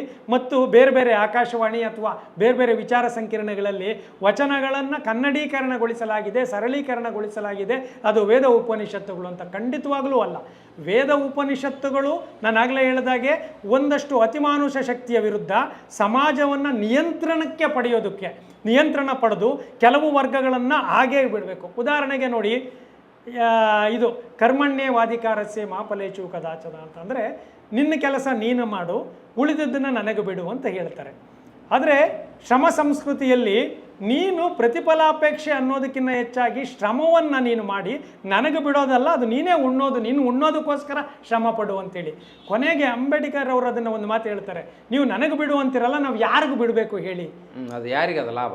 ಅಂದರೆ ನೀವು ನಮ್ಮನ್ನು ಎಲ್ಲ ಗುಲಾಮಿ ಕೆಲಸಗಳನ್ನು ಅಥವಾ ಶೌಚ ಇದನ್ನು ಮಾಡೋದಕ್ಕೋಸ್ಕರ, ನೀವು ಮಲ ಹೊರಿಸೋದಕ್ಕೋಸ್ಕರ ನೀವು ಈ ಪದವನ್ನು ಸೃಷ್ಟಿ ಮಾಡಿ, ನೀವು ಮಾತ್ರ ಗುಡಿಯ ಒಳಗಡೆ ಇಟ್ಕೊಂಡು ನಮ್ಮನ್ನು ನೀವು ಮಲ ಸ್ವಚ್ಛ ಮಾಡೋದು, ಇನ್ನೊಂದು ಚಪ್ಪಲಿ ಹೊಲಿಲಿಕ್ಕೆ ಮಾಡಲಿಕ್ಕೆ ಇದನ್ನು ಸೃಷ್ಟಿ ಮಾಡಿದ್ದೀರಿ ಅಂತಾರೆ. ಹಾಗಾದರೆ ನಿಮಗೆ ವಚನ ಸಂಸ್ಕೃತಿ ಮತ್ತು ವೇದ ಉಪನಿಷತ್ತು ಹೇಗೆ ಒಂದಾಗುತ್ತೆ? ಆಮೇಲೆ ಎಲ್ಲಾದರೂ ಮಹಿಳೆಯನ್ನು, ಅದರಲ್ಲೂ ಮುಖ್ಯವಾಗಿ ಇಡೀ ಜಗತ್ತಿನಲ್ಲಿ ಈ ಕ್ಷಣಕ್ಕೂ ವೇಶ್ಯೆ ಎನ್ನುವಂತಹ ಹೆಣ್ಣನ್ನು ತುಚ್ಛವಾಗಿ ಕಂಡಿಡಬೇಕಾದ್ರೆ, ಹಾಗೆಯೇ ಸೂಳೆ ಸಂಕವರಂಥವ್ರನ್ನ ಅನುಭವ ಮಂಟಪಕ್ಕೆ ಅಥವಾ ಅಷ್ಟು ಶರಣೆಯರನ್ನು ನೀನು ಶರಣೆ ಅಂತೇಳಿ ಸ್ವೀಕರಿಸಿದ ಅದು ಎಲ್ಲಿ? ನಿಮಗೆ ಮನುಸ್ಮೃತಿಗಳು ಅಥವಾ ವೇದ ಉಪನಿಷತ್ತುಗಳು ಎಲ್ಲಿ ಮಹಿಳೆಗೆ ಎಲ್ಲಿ ಸ್ಥಾನಮಾನವನ್ನು ಕೊಟ್ಟಿದೆ? ಎಲ್ಲೋ ಒಂದು ಕಡೆ ಸಾವಿತ್ರಿ, ಮಂಡೋದರಿ ಅಂತ ಹೇಳುವ ಕೆಲವು ಪೌರಾಣಿಕ ಕಥೆಗಳನ್ನು, ಪೌರಾಣಿಕ ಕಥೆಗಳ ಹಿನ್ನೆಲೆನೂ ಬೇರೆ ಇದೆ. ಅದನ್ನ ನೀವು ಹೇಳ್ತೀರ ಹೊರತು ಇಲ್ಲಿ ಎಲ್ಲಿದೆ ನಿಮಗೆ? ಇಲ್ಲಿ ನಾನು ಬಂದಂತಹ ಅಕ್ಕ ಮಹಾದೇವಿಯಂತಹ ಸಾವಿರಾರು ಶರಣೆಯರನ್ನು ಎಲ್ಲಿ ಕೊಟ್ಟಿದ್ದೀರಿ? ಹಾಗಾದರೆ ಎಲ್ಲಿ ಸಮ ಪ್ರಮಾಣದಲ್ಲಿ ಬರುತ್ತೆ? ಒಂದು ವೇಳೆ ಅದು ಕನ್ನಡೀಕರಣ ಹಾಗೆ ಅನ್ನೋದಾದರೆ ಕಲ್ಯಾಣ ಕ್ರಾಂತಿ ಯಾಕೆ ಆಗ್ತಾ ಇತ್ತು? ಇವ್ರು ಕಲ್ಯಾಣ ಕ್ರಾಂತಿ ಆಗೇ ಇಲ್ಲ ಅಂತಾರೆ, ಅನುಭವ ಮಂಟಪ ಇರಲೇ ಇಲ್ಲ ಅಂತಾರೆ. ಅಲ್ಲ, ನಾನು ಹೇಳ್ತೀನಿ ಕೇಳಿ. ಇತಿಹಾಸ ಅನ್ನೋದು ಏನು ದಾಖಲಾಗಿದೆ ಕರ್ನಾಟಕ ಗೆಜೆಟಿಯರಲ್ಲಿ, ಭಾರತ ಗೆಜೆಟಿಯರಲ್ಲಿ, ಭಾರತದ ಇತಿಹಾಸ ದಾಖಲಾಗಿದ್ದು 1800 ಆಸುಪಾಸಿನಲ್ಲಿ ಆರ್ಕಿಯಾಲಜಿಕಲ್ ಸರ್ವೆ ಆಫ್ ಇಂಡಿಯಾ ಅಂತ ಮಾಡಿದಾಗ. ಆಗ BJP ಇರಲಿಲ್ಲ, ಕಾಂಗ್ರೆಸ್ ಇರಲಿಲ್ಲ, ಪ್ರಜಾಪ್ರಭುತ್ವವೇ ಇರಲಿಲ್ಲ, ಬ್ರಿಟಿಷ್ ಇದ್ರು. ಅಲ್ಲಿ ಸಾಮಾನ್ಯವಾಗಿ ಅವರು ಈ ಥರದ ಒಂದು ಮೋಸ ಮಾಡಿಬಿಡ್ಬೇಕು ಅಥವಾ ನಾವು ಮಾಡಬೇಕು, ಏನು ಹಿಡನ್ ಅಜೆಂಡಾ ಇರಲಿಲ್ಲ. ಕೆಲವು ಮಾಹಿತಿ ತಪ್ಪಾಗಿರಬಹುದು, ಕೆಲವು ಮಾಹಿತಿಗಳು ಒಂದು 10-20%, 80% ಇತಿಹಾಸ ಏನಿದೆಯಲ್ಲ ಅದು ಸರಿಯೇ ಇದೆ. ಕಲ್ಯಾಣ ಕ್ರಾಂತಿಯ ಬಗ್ಗೆ ಬರೆದಿರುವ ಇತಿಹಾಸಗಳು ಇದೆ, ಬಸವಣ್ಣನವರ ಸಾವು ಅದರಗಳ ಬಗ್ಗೆ ಒಂದಷ್ಟು ಇತಿಹಾಸದಲ್ಲಿ ಏನಾಗುತ್ತೆ, ನಿಮಗೆ ಗೊಂದಲಗಳಾದಾಗ ಆ ಗೊಂದಲಗಳನ್ನು ಹಾಗೇ ಇಡ್ತಾರೆ. ಬಸವಣ್ಣನವರ ಕಾಲ್ಪನಿಕವಾಗಿ ಏನಾದ್ರು ಒಂದು ಸ್ಟೇಟ್ಮೆಂಟ್ ಕೊಡ್ತಾರೆ, ಇಲ್ಲ ನನಗೆ ಕೊಡ್ತಾರೆ ಅಂದರೆ ಸಾಂದರ್ಭಿಕ ಸಾಕ್ಷ್ಯಗಳ ಆಧಾರದ ಮೇಲೆ ಬಸವಣ್ಣನವರ ಅಂತ್ಯ ಹೀಗೆ ಇರುವ ಸಾಧ್ಯತೆ ಇರುತ್ತೆ ಅನ್ನುವ ವೈಚಾರಿಕ ಪ್ರಜ್ಞೆಯನ್ನು ಇಡ್ತಾರೆ ಹೊರತು ಖಚಿತವಾಗಿ ಸಿಕ್ಕಿರೋದಿಲ್ಲ, ಸಿಗಕ್ಕೆ ಸಾಧ್ಯವೂ ಇರೋದಿಲ್ಲ ಕೆಲವು ವಿಷಯಗಳಲ್ಲಿ. ಹಾಗೆ ಈ ಕಲ್ಯಾಣ ಕ್ರಾಂತಿಯ ಬಗ್ಗೆನೂ ಕೂಡ ಅವ್ರು ಇಟ್ಟಿರೋದು ನೋಡಿ. ಈಗ ಕಲ್ಯಾಣದಲ್ಲಾಗಿರುವ ಕ್ರಾಂತಿಯ ಅನೇಕ ಕುರುಹುಗಳು ತರೀಕೆರೆ ಮತ್ತು ಆ ಭಾಗದಲ್ಲಿ ಒಂದಷ್ಟು ಬಂದಿರೋದು, ಉಳವಿಯಲ್ಲಿ ಒಂದಷ್ಟು ಹೋಗಿರೋದು, ಶ್ರೀಶೈಲದಲ್ಲಿ ಒಂದಷ್ಟು ಹೋಗಿರೋದು, ಇದೆಲ್ಲವೂ ಐತಿಹಾಸಿಕ ಸತ್ಯಗಳೇ. ಈ ಕ್ಷಣದಲ್ಲಿ ನಿಂತು ನೀವು ನನಗೆ ಈಗ ನೋಡಿ, ನನ್ನನ್ನು ನೀವು ಪಾದಯಾತ್ರೆನೇ ಮಾಡಿಲ್ಲ, ಹೇಗೆ ನಮ್ಗೆ ಏನಿದೆ ದಾಖಲೆ ಅಂತ ಕೇಳಿದ್ರೆ, ಅಲ್ಲಿ ಬಸ್ ಹಿಡಿದು ಬಂದ್ರಿ, ಇಲ್ಲ ಇನ್ನೊಂದು ಬಂದ್ರಿ, ಏನು ದಾಖಲೆ ಇದೆ, ರಾತ್ರಿ ಏನೋ ಅಂತ ಹೇಳ್ಬೋದಲ್ವಾ? ಆ ರೀತಿಯ ಸಾಧ್ಯತೆಗಳು ಸದಾ ಇರುತ್ತೆ. ಒಂದು ಕೊಲೆಯ ಸುತ್ತ ಒಂದು ದೊಡ್ಡ ಇದಿರ್ತಾರೆ. ಈಗ ವಿವೇಕಾನಂದರು ಸುಮ್ಮನೆ ಹೇಳಿದ್ರಿ ಎಲ್ಲಿ ಪಾದಯಾತ್ರೆಯನ್ನು ಮಾಡಿಲ್ಲ, ಸ್ವಾಮಿ ವಿವೇಕಾನಂದರು ಅಂದ್ರೂ ಅನ್ಬೋದು. ಆ ರೀತಿ ಏನು ಬೇಕಾದರೂ ಈ ಕ್ಷಣಕ್ಕೂ ವಿಧಾನಮಂಡಲದಲ್ಲಿ ಅಷ್ಟು ಕ್ಯಾಮ್ರಾಗಳ ಮಧ್ಯೆ ಯಾರೋ ಒಬ್ಬ ವ್ಯಕ್ತಿ ಇನ್ಯಾರೋ ಒಬ್ಬ ಹೆಣ್ಣಿಗೆ ವೇಶ್ಯೆ ಅಂದರೆ ತನಿಖೆ ಮಾಡ್ತಿದ್ದೀರಿ. ನಿಜಾನ ಸುಳ್ಳು ಹೌದೋ ಇಲ್ಲ ಅಂತ. ಸೊ ಇವನು ಖಂಡಿಸಬೇಕು, ಅದು ಅಂದ್ರೆ ತನಿಖೆ ಬೇಕಾಗಿಲ್ಲ. ನಿಮಗೆ ಈಗಲೇ ಗೊಂದಲಗಳಿರ್ಬೇಕಾದ್ರೆ 12 ಶತಮಾನದೇ ಇಲ್ಲ. ಅದರಿಂದ ಈಗೇನು ದಾಖಲಾಗಳಿದ್ದಾವೆ ಅದೆಲ್ಲವೂ ಹೆಚ್ಚು ಕಡಿಮೆ ಇದೆ. ನೀ ಕಲ್ಯಾಣ ಕ್ರಾಂತಿ ಆಗಿಲ್ಲ ಅನ್ನೋದಕ್ಕೆ ಹೆಚ್ಚು ಮಹತ್ವ ಕೊಡಬಾರ್ದು. ಯಾಕಂದ್ರೆ ಇತಿಹಾಸವನ್ನೇ ನಿರಾಕರಿಸ್ತೀರಿ ಅಂದ್ರೆ ನಿಮ್ಮನ್ನ ನೀವೇ ನಿರಾಕರಿಸ್ದಂಗೆ. ವೀಣಾ ಬನ್ನಂಜೆ ಅಂತ ಬಹಳ ಓದ್ಕೊಂಡವರು, ಬಹಳ ತಿಳ್ಕೊಂಡವರು, ಆ ಎತ್ತರಕ್ಕೆ ಮಾತನಾಡುವ ಭ್ರಮೆ ಹುಟ್ಟಿಸ್ತವ್ರೆ ಹಿಂಗೆ ಮಾತಾಡಿಬಿಟ್ರೆ ನಮಗೇನು ವೈಯಕ್ತಿಕವಾಗಿ ಅವ್ರ ಬಗ್ಗೆ ಭಾಳ ಪ್ರೀತಿ ಗೌರವನೂ ಇತ್ತು. ಹೀಗೆ ಅದು ಆ ಪ್ರೀತಿ ಗೌರವವನ್ನು ದುರುಪಯೋಗ ಮಾಡ್ಕೊಳ್ಳೋ ರೀತಿಯಲ್ಲಿ ಅವ್ರು ಮಾತು ಸಾಗಿಬಿಟ್ರೆ ಅದೇ ಸೈದ್ಧಾಂತಿಕತೆ ಹಿನ್ನೆಲೆಯೇ ನಾನು ಶುಷ್ಕ ಅಥವಾ ಒಣ ಆಗೋದು ಇದೇ ಕಾರಣಕ್ಕೆ. ವೀಣಾ ಬನ್ನಂಜೆ ಅವರು ಇರ್ಬೋದು ಅಥವಾ ಬೇರೆ ಇರ್ಬೋದು, ನಿಮ್ಮ ಅಂತರಾಳದಲ್ಲಿ ವಿವೇಕಾನಂದರು ಹೇಳ್ತಾರೆ, ನಿಮ್ಮ ಅಂತರಾಳ ಶುದ್ಧತೆ ಇದ್ದಾಗ ಮಾತ್ರ ನಿಮ್ಮಲ್ಲಿ ಜ್ಞಾನ ಉಳಿಲಿಕ್ಕೆ ಸಾಧ್ಯ. ಶರಣರು ಅಂತರಂಗ ಶುದ್ಧಿ ಬಹಿರಂಗ ಶುದ್ಧಿ ಅದಿದ್ದಾಗೆ ನಿಮಗೆ ಜ್ಞಾನ ಉಳಿಲಿಕ್ಕೆ ಸಾಧ್ಯ. ಅದು ಇಲ್ಲ ಅಂದಾಗ ನೀವು ಎಲ್ಲೋ ಒಂದು ಕಡೆ ಯಾರನ್ನೋ ದ್ವೇಷ ಮಾಡೋಕ್ಕೆ ಅಥವಾ ಇನ್ಯಾರನ್ನೋ ಸುಳ್ಳು ಅಂತ ಹೇಳಲಿಕ್ಕೆ ನೀವು ಪ್ರಯತ್ನ ಪಟ್ಟಾಗ ಈ ರೀತಿ ಅದಾಗುತ್ತೆ. ನಿಜವಾಗ್ಲೂ ನೀವು ವಚನಗಳನ್ನು ಓದಿದಾಗ ಅದರ ಮಹತ್ವವನ್ನು ಹೇಳಿ ಅಂತ ಹೇಳಿದ್ರೆ ಅದನ್ನು ನೀವು ಹೋಲಿಕೆ ಮಾಡಿ ನಿಮ್ಮ ಒಳಗಡೆ ಹಿಡನ್ ಅಜೆಂಡಾ ಇರುತ್ತಲ್ಲ, ಆಗ ನೀವು ಪರಿಪೂರ್ಣಕ್ಕಾಗೋದಿಲ್ಲ. ನಿಮ್ಮ ಜ್ಞಾನದ ಎತ್ತರ ಎಷ್ಟೇ ಇರಲಿ, ನಿಮ್ಮ ಒಳಗಡೆ ಇಲ್ಲ ಅಂದಿದ್ರೆ ಉದ್ದೇಶ ಇಲ್ಲ ಅಂದಿದ್ರೆ ಬಸವ ತತ್ವ ಇರ್ಬೋದು, ಇನ್ನೊಂದು ಇರ್ಬೋದು. ನೋಡಿ, ಶರಣರ ಬರವೆಮೆಗೆ ಪ್ರಾಣ ಜೀವಾಳವಯ್ಯ, ಇದು ಯಾರ್ಯಾರಿಗೋ ಎಲ್ಲೋ ಬಂದಿರೋದಲ್ಲ. ಅದು ಆಂತರ್ಯದ ಶಕ್ತಿ. ಆಸೆಯೇ ದುಃಖಕ್ಕೆ ಮೂಲ ಅಂತ ಹೋದು. ಹಾಗೆ ಅಂಬೇಡ್ಕರ್ ಅವರು ಹೇಳ್ತಾರೆ, ನನಗೆ ಅವಮಾನ ಆಗೋ ಜಾಗದಲ್ಲಿ ನನ್ನ ಚಪ್ಪಲಿನೂ ಬಿಡಲ್ಲ ಅಂತ. ಅದು ಸುಮ್ಮನೆ ಎಲ್ಲೋ ಯಾವುದಕ್ಕೂ ಬಂದಿರೋದಲ್ಲ, ಅದು ಒಳಗಡೆಯ ಶಕ್ತಿ. ನನ್ನ ಜೀವನವೇ ನನ್ನ ಸಂದೇಶ ಅನ್ನುವಂಥದ್ದು. ಇದೆಲ್ಲವೂ ಕೂಡ ದೇಹ ಮನಸ್ಸುಗಳ ದಂಡನೆಯಿಂದ ಬಂದಂತಹ ವ್ಯಕ್ತಿಗಳು. ಅದರಿಂದ ಈ ರೀತಿಯ ದಯವಿಟ್ಟು ವಚನಗಳನ್ನು ಓದಿ, ವಚನಗಳಲ್ಲಿ ಇರಬೇಕಾದಂತಹ ಒಳ್ಳೆಯತನವನ್ನು ಒಂದಷ್ಟು ಕೊಡಿ. ಏನಾದರೂ ಅಲ್ಲಿದ್ದರೆ ಈ ರೀತಿ ಡಿಮಾರಲೈಸ್ ಮಾಡೋಕ್ಕೆ ಹೋಗಬೇಡಿ, ಹೇಳೋದನ್ನು ಹೇಳಿ. ಮೊನ್ನೆ ಒಬ್ಬ ಹೆಣ್ಣು ಹಾಗೆ ಹೇಳಿದ್ರು, ಬಸವಣ್ಣನವರು ಸ್ತ್ರೀ ಸಮಾನತೆಯನ್ನು ಮೀರಲಿಕ್ಕೆ ಸಾಧ್ಯ ಆಗಲಿಲ್ಲ ವಚನ ಸಂಸ್ಕೃತಿಯಲ್ಲಿ ಅಂತ. ಎಕ್ಕುಂಡಿ ಅಲ್ಲ, ಇವರು ಒಬ್ಬರು ಯಾರೋ ವಿನಯ ಒಕ್ಕುಂದ ಅಂತ ಹೇಳಿದ್ರು. ಆಗಿನ ಕಾಲಕ್ಕೆ ಮಹಿಳಾ ಸ್ವಾತಂತ್ರ್ಯದ ಅರ್ಥವೇ ಬೇರೆ ಇತ್ತು. ನೀವು ಆಗ ಮಹಿಳೆಯ ರಕ್ಷಣೆಯೇ ದೊಡ್ಡ ಭಾರ ಆಗಿರ್ತಾ ಇತ್ತು. ಈಗಿನ ಥರ ಜೀನ್ಸ್ ಪ್ಯಾಂಟ್ ಹಾಕ್ಕೊಂಡು ಉದ್ಯೋಗಕ್ಕೆ ಹೋಗಿ ಪೊಲೀಸ್ ವ್ಯವಸ್ಥೆ ಮತ್ತು ಇದೇನು ಇರಲೇ ಇಲ್ಲ, ಸೆಕ್ಯೂರಿಟಿ ಇರಲಿಲ್ಲ. ಅಂಥ ಟೈಮಲ್ಲಿ ನೀವು ಹೆಣ್ಣು ಸ್ವಾತಂತ್ರ್ಯ ಅನ್ನೋದು ಏನು ಅಂದರೆ, ಹೆಣ್ಣನ್ನು ಮನೆಯಲ್ಲಿ ಗೌರವಿಸೋದೇ ಹೆಣ್ಣು ಸ್ವಾತಂತ್ರ್ಯ. ನೀವು ಆಕೆಯನ್ನು ಆಚೆ ಕಳಿಸ್ಲಿಕ್ಕೆ ಸಾಧ್ಯ ಇರಲಿಲ್ಲ. ಕರೆದ್ರು ಅನುಭವ ಮಂಟಪದಲ್ಲಿ ಅಷ್ಟು ಇತ್ತು. ಜೊತೆಗೆ ಯಾವುದೋ ಒಂದು ಕಾಲೇಜ್ ಇದ್ರೆ ಹೆಂಗೆ ಕಳಿಸ್ತೀರಿ? ಪ್ರಾಣಿಗಳ ಕಾಟ, ಮನುಷ್ಯರ ಕಾಟ. ಆಯಿತು, ಯಾರೋ ಒಬ್ಬರು ಹೆಣ್ಣು ಅಂದರೆ ಭೋಗದ ವಸ್ತು ಅಂತ ಆ ಕಾಲದಲ್ಲೂ ಇತ್ತು. ಯಾರೋ ಒಬ್ರು 4 ಜನ ಕಿಡ್ನಾಪ್ ಮಾಡ್ಕೊಂಡು ಹೋಗಿನೋ ಕಳ್ಕೊಂಡು ಹೋಗ್ಬಿಟ್ಟು ವೇಪ್ ಮಾಡಿದ್ರೆ ಹೋಗೇ ಬಿಡ್ತಾ ಇತ್ತು. ಎಲ್ಲಿ ಪೊಲೀಸ್ ಇರ್ತಾ ಇರಲಿಲ್ಲ, ಏನೂ ಇರ್ತಾ ಇರಲಿಲ್ಲ. ಹಾಗೆ ನೀವು ಹೆಣ್ಣು ಸ್ವಾತಂತ್ರ್ಯ ಅಷ್ಟೇ. ಹೆಣ್ಣಿಗೆ ಅಲ್ಲೂ ಕೂಡ ಆ ಸ್ವಾತಂತ್ರ್ಯದ ಅರ್ಥ ಬೇರೆ ಬೇರೆ ಇರುತ್ತೆ. ಈಗ ನಾವು ಕಾಲೇಜಿಗೆ ಕಳಿಸಿಲ್ಲ ಅಂದರೆ ಅದು ಹೆಣ್ಣಿನ ಶೋಷಣೆ, ಕೆಲಸಕ್ಕೆ ಕಳಿಸಿಲ್ಲ ಅಂದರೆ ಅದು ಶೋಷಣೆ, ಆಕೆಯ ವಸ್ತ್ರದ ಮೇಲೆ ನಿಯಂತ್ರಣ ಇರೋದ್ರೆ ಅದು ಶೋಷಣೆ. ಆದರೆ ಆಗಲ್ಲಲ್ಲ. ಆಗ ನೀವು ಇಡೀ ಸಮಾಜ ಅದೇ ಕ್ಷಣದಲ್ಲಿ ಕೊಂದುಬಿಡೋದು. ನೀವೇನಾದರೂ ಆಕೆಯನ್ನು ಮಿಡ್ಡಿ ಹಾಕಿದ್ದಿದ್ರೆ ಆ ಕ್ಷಣಕ್ಕೆ ನಾನು ಹೇಳ್ತಿರೋದು. ಅಂದರೆ ನಿಮಗೆ ಸಾಮಾನ್ಯ ತಿಳುವಳಿಕೆ ಮತ್ತು ಕಾಮನ್ ಸೆನ್ಸು, ಆಗಿನ ಸಾಂಸ್ಕೃತಿಕ ವ್ಯಕ್ತಿತ್ವಗಳು ನಿಮ್ಮ ಮನಸ್ಸಲ್ಲಿ ಇರಬೇಕಾಗುತ್ತೆ. ಅದನ್ನಿಟ್ಕೊಂಡು ಬಸವಣ್ಣನವ್ರು ಹಾಗೆ ಹೇಳ್ತಿದ್ರು. ಬಸವಣ್ಣವ್ರು ಗೊತ್ತಿತ್ತಾ ಪ್ರಜಾಪ್ರಭುತ್ವ ಬರುತ್ತೆ ಅಂತ? ಬಸವಣ್ಣನ ಗೊತ್ತಿತ್ತಾ ಶ್ರೀ ಸ್ವಾತಂತ್ರ್ಯ ಬರುತ್ತೆ ಅಂತ? ನನಗೆ ಗೊತ್ತಾಗಕ್ಕೆ ಸಾಧ್ಯ ಇಲ್ಲ. ಅವಾಗೇ ಮಾಡಿದ್ದಾರೆ, ಇಂಪ್ಲಿಮೆಂಟ್ ಮಾಡಿದ್ದಾರೆ. ಆವಾಗ ಅದಕ್ಕೆ ನೀವು ಬಹಳ ಸ್ವಾತಂತ್ರ್ಯ ಪರವಾಗಿದ್ದಾರೆ ಅಂತ ಹೇಳ್ಬೇಕಲ್ಲ ಅಂತ ಏನಾಗ್ತಿತ್ತು. ಸೊ ಅದನ್ನು ನೀವು ಮೀರ್ಲಿಕ್ಕಾಗಿಲ್ಲ ಅಂತ ಈ ಕ್ಷಣದಲ್ಲಿ ಅರ್ಥೈಸಿದಾಗ ಹಂಗಾಗುತ್ತೆ. ನಾನು ಯಾವಾಗಲೂ ಅದೇ ಹೇಳೋದು, ಇತಿಹಾಸವನ್ನ ಆ ಕಾಲಘಟ್ಟದಲ್ಲೇ ನೋಡ್ಬೇಕೇ ಹೊರತು, ಅದು ಟ್ರಿನಿಟಿ ಅಂತ ಹೇಳ್ತಾರಲ್ಲ, time, place and action. Exactly, ಅದನ್ನ ನೋಡ್ಬೇಕೇ ಹೊರತು ಆ ಕಾಲಘಟ್ಟ ನೋಡಬೇಕು. ಆಮೇಲೆ ಆ ಮೂಮೆಂಟ್ ಯಾವಾಗ ನಡೀತು, ಎಲ್ಲಿ ನಡೀತು. ಗಾಂಧಿ ಮತ್ತು ಅಂಬೇಡ್ಕರ್ ಇದ್ದಿದ್ರೆ, ಇವತ್ತಿದ್ದಿದ್ರೆ ಅವರಷ್ಟು ಆತ್ಮೀಯರು, ಅವರಷ್ಟು ಇವರು ಯಾರ್ತನೂ ಇಲ್ಲ. ಆ ಕಾಲಘಟ್ಟದಲ್ಲಿ ಅವರ ಚಿಂತನೆಗಳು ಖಂಡಿತವಾಗಲೂ ಒಂದಷ್ಟು ಸಂಘರ್ಷಮಯವಾಗಿ ಇರ್ತಾ ಇತ್ತು. ಇತಿಹಾಸನ ವರ್ತಮಾನದಲ್ಲಿ ಇಟ್ಕೊಂಡು ಬ್ಯಾಡ್ ಇಂಟರ್ಪ್ರಿಟ್ ಮಾಡೋದು. ಅದಕ್ಕೆ ಈ ವಚನಗಳು ಮತ್ತು ಇದನ್ನ ಉಪನಿಷತ್ತುಗಳನ್ನು ಈ ರೀತಿ ಡಿಮಾರಲೈಸ್ ಮಾಡ್ಲಿಕ್ಕೆ ಮಾಡ್ತಿದ್ದಾರೆ.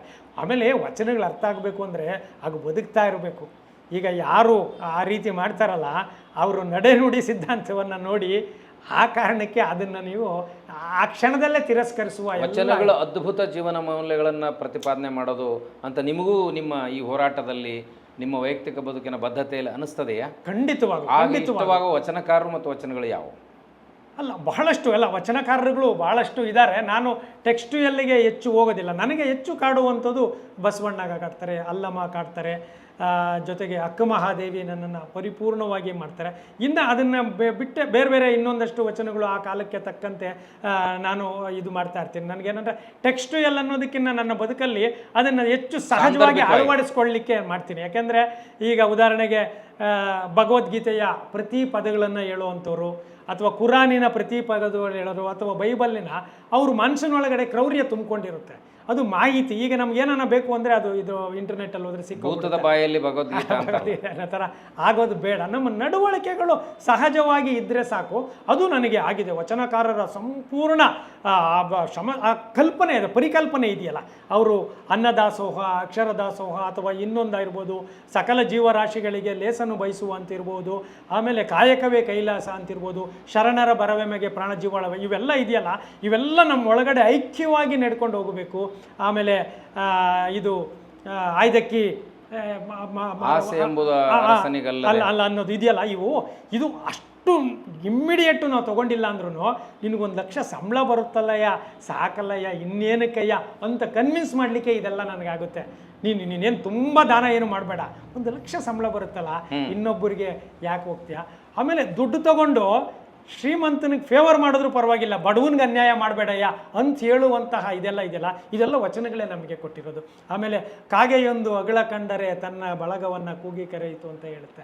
ಅಂದರೆ ಒಂದು ಕಾಗೆಯೂ ಕೂಡ ಅಗಳನ್ನು ಕಂಡರೆ ತನ್ನ ಬಳಗವನ್ನು ಕೂಗಿ ಕರೆಯುತ್ತೆ. ನಾವ್ಯಾಕೆ ಎಷ್ಟು ಸ್ವಾರ್ಥಿಗಳಾಗಿದ್ದೀವಿ ಅನ್ನುವಂತಹ ಮನೋಭಾವ ಇದೆಯಲ್ಲ, ಇದು ಎಲ್ಲವೂ ಕೂಡ ವಚನ ಸಂಸ್ಕೃತಿಯ ಅಧ್ಯಯನದಿಂದಲೇ ಅಳವಡಿಕೆಗಳಿಗೆ ಬರ್ತಾರೆ. ಸರ್, ಈಗ ನೀವು ನಿಮ್ಮ ಆದರ್ಶಗಳ ಬಗ್ಗೆ, ನಿಮ್ಮ ಹೋರಾಟ ಇಷ್ಟು ಭ್ರಷ್ಟ ವ್ಯವಸ್ಥೆಯಲ್ಲಿ ಸಕ್ಸಸ್ ಆಗೋದಿಲ್ಲ ಅಂತ ಗೊತ್ತಿದ್ರೂ ಕೂಡ ಇದನ್ನೇ ಯಾಕೆ ಜೀವಂತ ಇಟ್ಕೊಂಡು ಹೊರಟಾಗ ಭ್ರಮನಿರಸನ ಆಗಂಗಿಲ್ಲ? ಖಂಡಿತವಾಗ್ಲೂ ಭ್ರಮನಿರಸನ ಆಗೋದಿಲ್ಲ. ಯಾಕೆ ಅಂದರೆ ನಮ್ಮ ಸುತ್ತಮುತ್ತ ಇರೋರು ನಮ್ಮದೇ ಜನಗಳು. ಈ ಜನಗಳು ಮಾಡ್ತಾ ಇರೋದು ಕೂಡ ಉದ್ದೇಶಪೂರ್ವಕವಾಗಿ ಅಲ್ಲ, ಅಜ್ಞಾನದಿಂದ. ಒಂದು ಹಣ್ಣಿಗೆ ಇದಾಕಬಾರ್ದು, ಏನೋ ಒಂದು ಇದು ವಿಷ ಹಾಕಿ ಮಾಡಬಾರ್ದು, ಎಣ್ಣೆಗೆ ಯೂರಿಯಾ ಹಾಕಬಾರ್ದು, ಅಥವಾ ಹಾಲಿಗೆ ಯೂರಿಯಾ ಹಾಕಬಾರ್ದು ಅನ್ನುವುದು ಲಾಭದ ದೃಷ್ಟಿ ಇದ್ರೇನು ಅದು ಅಜ್ಞಾನ. ಒಬ್ಬ ಮಂತ್ರಿಗಳು ಮರಗಳನ್ನು ಗಿಡಗಳನ್ನು ಒಡೆದು ರಸ್ತೆ ಅಗಲ ಮಾಡ್ತೀವಿ ಅನ್ನೋದು ಅದಕ್ಕಿಂತ ಅಜ್ಞಾನ ಯಾವುದೂ ಇಲ್ಲ. ಅಭಿವೃದ್ಧಿ ಅನ್ನೋದು ಅಭಿವೃದ್ಧಿ ಹೆಸರಲ್ಲಿ ಅಭಿವೃದ್ಧಿಯ ಎಲ್ಲ ಮಾನದಂಡಗಳು ಇದೆ. ನಾನು ಅಭಿವೃದ್ಧಿಯನ್ನು ನಿರಾಕರಿಸೋದಿಲ್ಲ.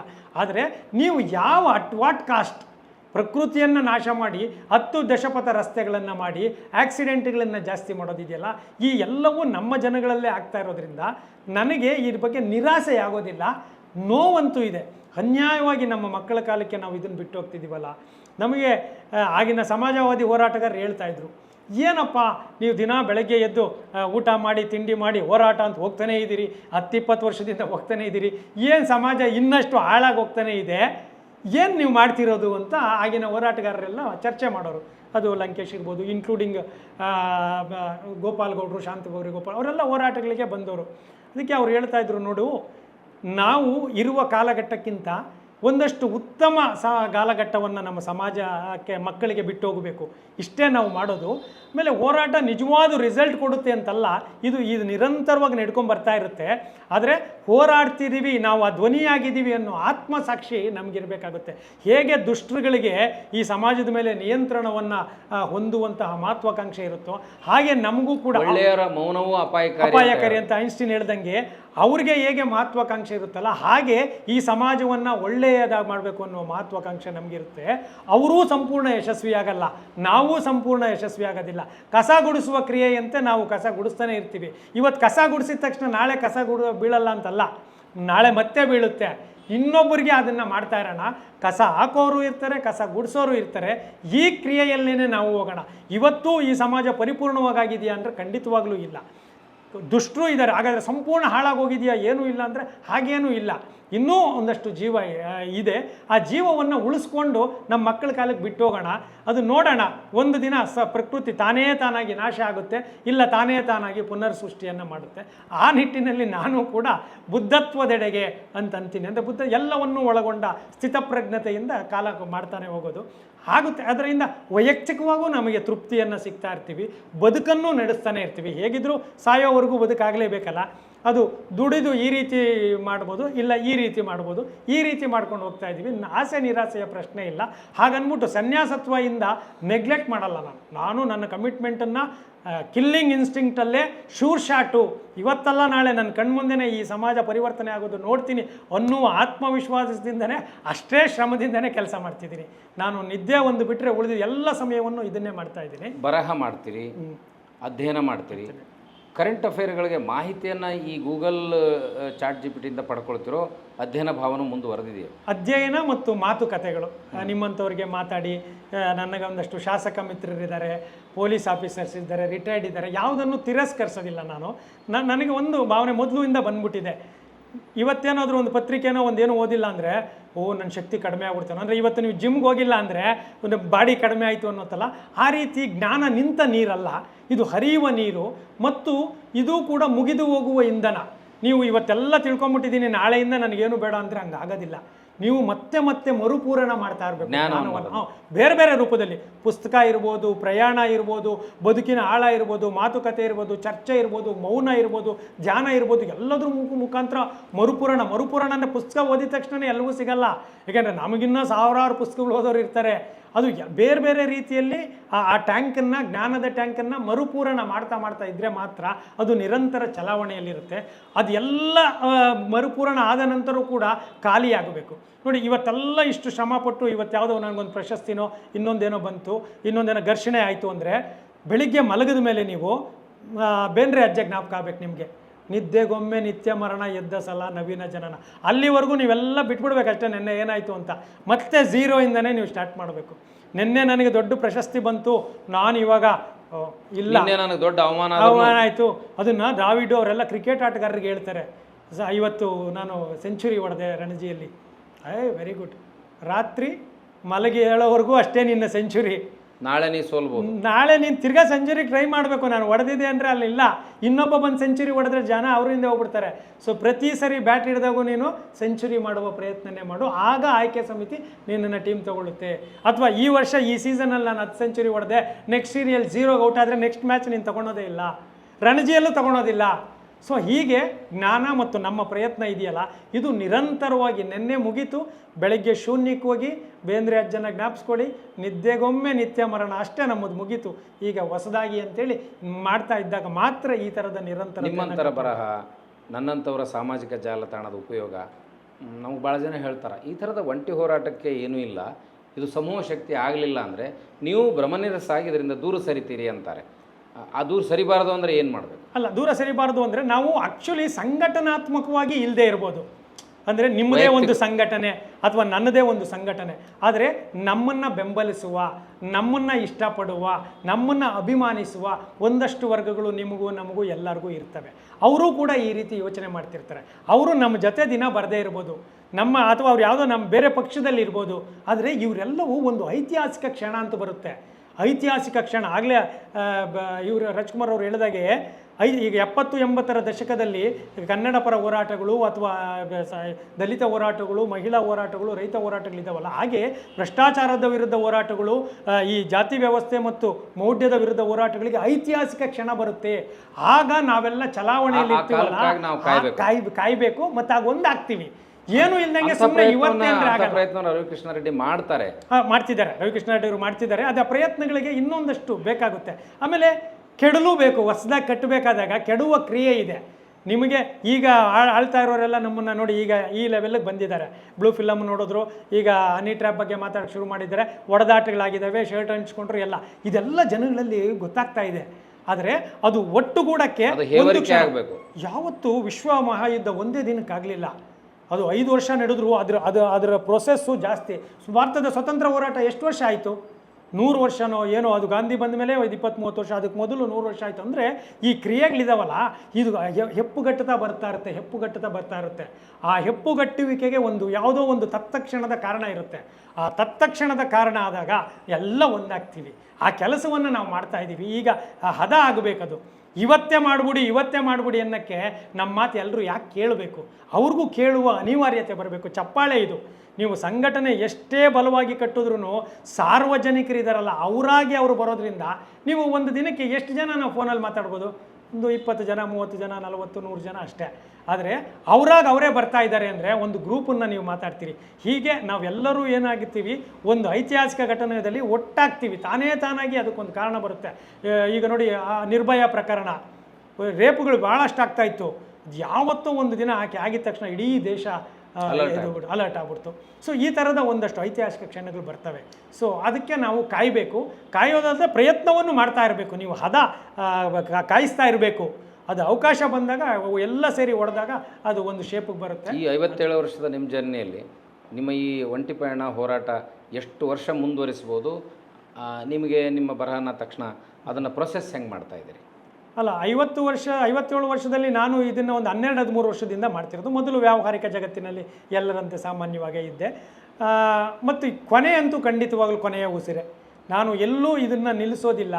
ಅಥವಾ ಇದನ್ನು ಏನೋ ಹಿಡನ್ ಅಜೆಂಡಾ ಇಟ್ಕೊಂಡು ರಾಜಕೀಯಕ್ಕೆ ಹೋಗ್ಬೋದು ಅಂತ ಆಡ್ಕೊಂತಾರಲ್ಲ ಕೆಲವರು ವಿವೇಕಾನಂದ ವಿಷಯಕ್ಕೆ.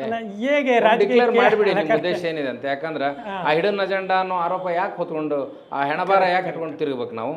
ಅಲ್ಲ, ಈಗ ನಾನು ಒಂದು ರಾಜಕೀಯ ಬದಲಾವಣೆ ಅಂತೂ ಬೇಕೇ ಯಾವುದಾದ್ರೂ ಆದರೆ ಸಾಮಾನ್ಯ ಜನಕ್ಕೆ ನಮ್ಮಂಥವ್ರು ಒಂದು ಓಟು ಬರೋದಿಲ್ಲ. ನಾವು ಒಂದು ಹಣ ಕೊಡಬೇಕು, ಆಯ್ತು ಆಗಿದೆ, ಅದರಿಂದ ನಾವು ರಾಜಕೀಯಕ್ಕೆ ಸೂಟ್ ಆಗೋದಿಲ್ಲ. ಬಟ್ ಯಾವುದಾದ್ರೂ ಒಂದು ಪಕ್ಷ ನನ್ನನ್ನು ನೇರವಾಗಿ ನೀನು ಇಷ್ಟೆಲ್ಲ ಮಾತಾಡ್ತೀಯಲ್ಲಪ್ಪ, ನಿನಗೆ ಯಾವುದೋ ಒಂದು ಒಳ್ಳೆ ಸ್ಥಾನವನ್ನು ಕೊಡ್ತೀವಿ, ಆದರೆ ಅದು ಶಾಸಕ MLC ಅದಲ್ಲ, ಅದು ಸ್ಥಾನ ಅಲ್ಲ. ನೀವು ಒಂದು ಮಂತ್ರಿಯಾಗಿ ಒಂದು ಇಲಾಖೆಯನ್ನು ದೊಡ್ಡದಾಗಿ ಕೊಡ್ತೀವಿ, ನೀನು ತೋರಿಸು ಅಂತ ಬಂದರೆ ನಾನು ನಿಮ್ಮ ಪಕ್ಷಕ್ಕೆ ಬರಲ್ಲ. ನಾನು ಯಾವುದೇ ಇದಿಲ್ಲ, ನೀವು ನಾನು ಸಂಬಳ ತಗೊಳಲ್ಲ. ನನಗೆ ಸುಮ್ಮನೆ ಒಂದು ನೌಕರನಾಗಿ ನೀವು ನನಗೆ ಅಧಿಕಾರ ಒಂದು ಕೊಡಬೇಕಾದ್ರೆ ನಾನು ಕೆಲಸ ಮಾಡ್ತೀನಿ ಅಂತ ಅವರೇ ನಮ್ಮ ಮನೆ ಬಾಗಿಲಿಗೆ ಬಂದಾಗ ಈಗಲೂ ಹೇಳ್ತಾ ಇದ್ದೀನಿ. ಯಾಕೆಂದರೆ ನಾವು ಏನೋ ಮಾಡಬೇಕಲ್ಲ, ಬರೀ ಮಾತಾಗೋದೇ ಇಲ್ಲ. ಅದೇ ನನ್ನ ಬಾಗಿಲಿಗೆ ಬಂದು ಮಂತ್ರಿ ಸ್ಥಾನದಂಥ ಒಂದು ಸ್ಥಾನವನ್ನು ಕೊಟ್ಟು ಆ ಪಕ್ಷಕ್ಕೆ ಸೇರೋದಿಲ್ಲ. ಈಗಲೇ ಹೇಳಿದ್ದೀನಿ, ಆದ್ರೆ ಮಂತ್ರಿ ಆಗ್ಬೇಕಂತೀರಿ. ಹಂಗಲ್ಲ, ಕೆಲಸ ಮಾಡಕ್ಕೆ ಅಂದ್ರೆ ಬಂದಾಗ ಆದ್ರೆ ಮಂತ್ರಿ ಆಗಬೇಕು. ಅಧಿಕಾರ ಅದು ರಾಜ್ಯಾದ್ಯಂತ ಸುಧಾರಣೆ ಇದೆಯಲ್ಲ.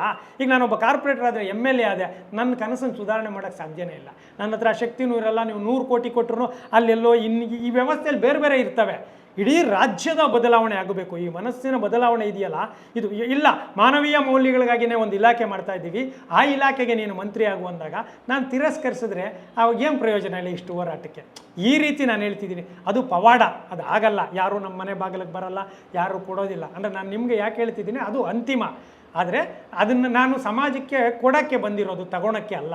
ಸೊ ಅದರಿಂದ ಖಂಡಿತವಾಗ್ಲೂ ರಾಜಕೀಯವಾಗ ಅಥವಾ ಇನ್ನೊಂದೇನೋ ನಮಗೂ ಗೊತ್ತಿದೆ. ಇಷ್ಟೆಲ್ಲ ಸಮಾಜನ ವಿಮರ್ಶೆ ಮಾಡೋನು ನನ್ನ ಯೋಗ್ಯತೆ, ನನ್ನ ಸಾರ್ವಜನಿಕ ಜನಪ್ರಿಯತೆ ಬಗ್ಗೆ ನನಗೂ ಗೊತ್ತಿದೆ. ಲಿಮಿಟೇಷನ್ ನಮಗೂ ಗೊತ್ತು. ನಮ್ಮ ಮನೆಯವರೇ ಓಟ್ ಹಾಕಲ್ಲ, ಇವನಿಂದ ಪ್ರಯೋಜನ ಏನೂ ಇಲ್ಲ ಅಂತೇಳಿ. ಯಾಕೆಂದರೆ ಮಾತುಗಳಿದಾವಲ್ಲ, ಅದಕ್ಕೆ ಲಿಮಿಟೇಷನ್ ಇದೆ. ಕಷ್ಟದಲ್ಲಿದ್ದಾಗ ಜನ ದುಡ್ಡನ್ನು ಎಕ್ಸ್ಪೆಕ್ಟ್ ಮಾಡ್ತಾರೆ. ಅವ್ರಿಗೆ ಒಂದು 5,000 ಕೊಟ್ಟರೆ ಅಯ್ಯೋ ದೇವರು ಅಂತಾರೆ. ನಾನು ಆಗಲ್ಲಪ್ಪ, ಇದು ಸಮಾಜ ಮೌಲ್ಯ ಅಂದಾಗ ಮಾತಾಡ್ತಾರೆ, ಓ ಹೌದು ಸ್ವಾಮಿ ಅಂತಾರೆ. ಆದರೆ ದುಡ್ಡೇ ಹೆಚ್ಚು ಪ್ರಾಮುಖ್ಯತೆ. ಇವತ್ತು ಈ ಸಮಾಜವನ್ನು ಆಳ್ತಾ ಇರುವ ಬಸವರಾಜ್ ಪಾಟೀಲ್ ಯತ್ನಾಳ್ ಇರ್ಬೋದು, DK ಶಿವಕುಮಾರ್ ಇರ್ಬೋದು, ಇವರು ಜಮೀರ್ ಅಹಮದ್ ಇರ್ಬೋದು, ಇವರೆಲ್ಲರೂ ತಮ್ಮ ಹಣಬಲದಿಂದನೇ ಮಾಡ್ತಾ ಇರೋದು. ಅವರು KJ ಜಾರ್ಜ್ ಇರ್ಬೋದು, ಇವರೆಲ್ಲ ಇವ್ರ ಹಣ ಇಲ್ಲ ಅಂದಾಗ ಈ ಸಮಾಜದಲ್ಲಿ ಅವ್ರು ಒಂದು ಸರಿನೂ ಶಾಸಕರಾಗಕ್ಕಾಗಲ್ಲ. ಅಷ್ಟು ಹಣವನ್ನು ನಾವು ಮಾಡಲಿಕ್ಕೆ ಸಾಧ್ಯವೇ ಇಲ್ಲ. ಸೊ ಅವರು ಕೊಡುವ 20,000 30,000, ಯಾರೋ ಮದುವೆಗೆ ಕೊಡೋದು, ಯಾರೋ ನಾಮಕರಣಕ್ಕೆ ಕೊಡೋದು, ಯಾರೋ ಹಾಸ್ಪಿಟ್ಲಲ್ಲಿರೋದು, ನನಗಿನ್ನೂ ಅವರು ಮೌಲ್ಯಯುತ ವ್ಯಕ್ತಿಗಳು. ಯಾಕೆಂದರೆ ನಾನು ಏನೇ ಮಾತಾಡಿದ್ರು ಹಾಸ್ಪಿಟ್ಲ್ ಬಿಲ್ ಕಟ್ಟೋದು ಅವ್ರು ಕಟ್ಟಿರ್ತಾರೆ. ಸೊ ಆ ಕಾರಣಕ್ಕೆ ಆ ಎಲ್ಲ ಪ್ರಜ್ಞೆ ಇದೆ. ಅದರಿಂದ ಜನಪ್ರಿಯತೆ ನಮ್ಮ ಕೈಲಾಗಲ್ಲ. ಆದರೆ ಅವರ ದುಷ್ಟತನ ಎಲ್ಲವೂ ಗೊತ್ತಾದಾಗ ಜನ ಇಲ್ಲ, ಸಿದ್ದು ಅಂತವರು, ರಾಜ್ಕುಮಾರ್ ಅಂತವರು, ವಿವೇಕಾನಂದ ಅಂತವರು ಬರಬೇಕು ಅಂತ ಜನರೇ ಚಳುವಳಿಯಾಗಿ ಬಂದು ನೀವು ನಿಂತು ಏನಾದರೂ ಮಾಡಿ ಅನ್ನುವಂಥ ಪರಿಸ್ಥಿತಿ ಬಂದಾಗ ಹೋಗೋದಿಲ್ಲ. ಅಥವಾ ನಾನಲ್ಲ ಅಂದ್ರೂ ನಂತರ ಇರುವಂತಹ ಒಳ್ಳೆಯವರನ್ನು ನಿಲ್ದು ಅವಕಾಶ ಮಾಡಿ ಖಂಡಿತವಾಗ್ಲೂ ಕೊಡ್ತೀವಿ. ಯಾಕಂದರೆ ಇವ್ರ ಥರ 5 ವರ್ಷ 10 ವರ್ಷ ಆ ಥರದ್ದೆಲ್ಲ ನಮಗಾಗಲ್ಲ. ಸಿಕ್ಕಿದ್ರೆ ಒಂದು ಟರ್ಮ್ ಏನಾದರೂ ಮಾಡ್ಬೋದು. ಅದು ನಾವಾಗಿಲ್ಲ ಅಂದರೆ ಇನ್ನೊಬ್ಬರು ನಮ್ಮ ಪಕ್ಕದಲ್ಲಿರೋರು. ಒಟ್ಟಿನಲ್ಲಿ ಆ ಥರದ ಒಂದು ಅವಕಾಶಕ್ಕಾಗಿ ಸದಾ ಎಲ್ಲರೂ ಕಾಯ್ತಾ ಇರಬೇಕು ನಾವು ಅಂತ. ಯಾಕಂದರೆ ಬರೀ ಮಾತೇ ಮುಖ್ಯ ಅಲ್ವಲ್ಲ. ನೀವು ನಮ್ಮ ಈ ಭಾಷಣಕಾರರು ಆಡಳಿತಗಾರರು ಆಗಬೇಕು. ಓದಿ ಆಗೋಕ್ಕಾಗಲ್ಲ, ಕೆಲಸ ಓದಿ ಆಗಲ್ಲ. ಇರೋದು ಒಂದೇ ಚಾನ್ಸು ನಮ್ಮದು, ಜನಪ್ರತಿನಿಧಿಗಳಾಗಿ ಆ ಕಾರ್ಯಕ್ಕೆ ಹೋಗೋದು. ಅದು ನಾವು ಗೆಲ್ಲುತ್ತೀವಿ ಅನ್ನುವಂತಹ ಆತ್ಮವಿಶ್ವಾಸ ಸೃಷ್ಟಿ ಆದಾಗ ಮಾತ್ರ. ಅದಕ್ಕೆ ಸಮಾಜ ಮೊದಲು ಸುಧಾರಣೆ ಆಗಬೇಕು. ಇನ್ನೂ ಸಮಾಜ ಆ ಹಂತಕ್ಕೆ ಹೋಗಿಲ್ಲ. ವಿವೇಕಾನಂದ ನಿಂತರೆ ಯಾವುದೇ ಕ್ಷೇತ್ರದಲ್ಲಿ 100 ಓಟ್ ಮೇಲೆ ಬರೋದಿಲ್ಲ. ವಿವೇಕಾನಂದನಿಗೆ 2 ಲಕ್ಷ ಓಟ್ ಬರುತ್ತೆ ಅನ್ನುವ ದಿನ ವಿವೇಕಾನಂದರಿಗೆ ಲಕ್ಷ ಓದುಗರು ಇರ್ತಾರೆ, ಆದ್ರೆ ಸಾವಿರ ಅದು ಓಟುಗಾರ ಸಿಗಲ್ಲ, ಅದು ನಂಗೂ ಗೊತ್ತಿದೆ. ಸರ್, ಈಗ ನೀವು ಇವತ್ತು ಬರಿತೀರಿ, ಆ ಪ್ರೊಸೆಸ್ ಇದೆಯಲ್ಲ, ಕರೆಂಟ್ ಅಫೇರ್ಸ್ನಲ್ಲಿ ವಿಷಯನ ಆಯ್ಕೆ ಹೆಂಗೆ ಮಾಡ್ಕೊಳ್ತೀರಿ, ಬರಹದ ಸಮಯನು, ಎಲ್ಲ ಸೆಲೆಬ್ರಿಟಿಗಳ ಬಗ್ಗೆ ಒಂದು ಕುತೂಹಲ ಇರುತ್ತೆ. ನಾ ವಿಡಿಯೋ ಮಾಡ್ತೀನಿ, ನನ್ನ ಪರ್ಸ್ನಲ್ ಲೈಫ್ ಏನಂತ ಕುತೂಹಲ ಇರುತ್ತೆ. ಒಬ್ಬ ಸಿನಿಮಾ ನಟ ಇರ್ತಾರೆ, ಅವ್ರ ಪರ್ಸ್ನಲ್ ಲೈಫ್ ಬಗ್ಗೆ ಕುತೂಹಲ ಇರುತ್ತೆ. ಹಾಗೆ ನಾನೊಬ್ಬ ರೈಟರಾಗಿ ವಿವೇಕಾನಂದ ಇದನ್ನು ಯಾವಾಗ ಬರೀತಿರ್ಬೋದು, ಇದಕ್ಕೆ ಹೆಂಗೆ ಸ್ಟ್ರಕ್ಚರ್ ಕೊಡ್ತಾರೆ, ಆ ಬರೆಯುವ ವಿಧಾನ. ನೀವು ಡಾಟ್ಸ್ಗಳನ್ನು ಹೆಚ್ಚಿಡೋದ್ರ ಬಗ್ಗೆನೂ ಹೇಳಿದ್ದೆ. ಭಾಷಾ ವಿಷಯವಾಗಿ 3 ಡಾಟ್ ಇಡಿ ಸಾಕು ಅಂತ, ಅಂದರೆ that is a procedure of language. ಅಥವಾ ಎಲ್ಲ ಪ್ರೊಸೆಸ್ಗಳ ಬಗ್ಗೆ ನಮ್ಗೊಂದು ಕುತೂಹಲ ಇರುತ್ತೆ.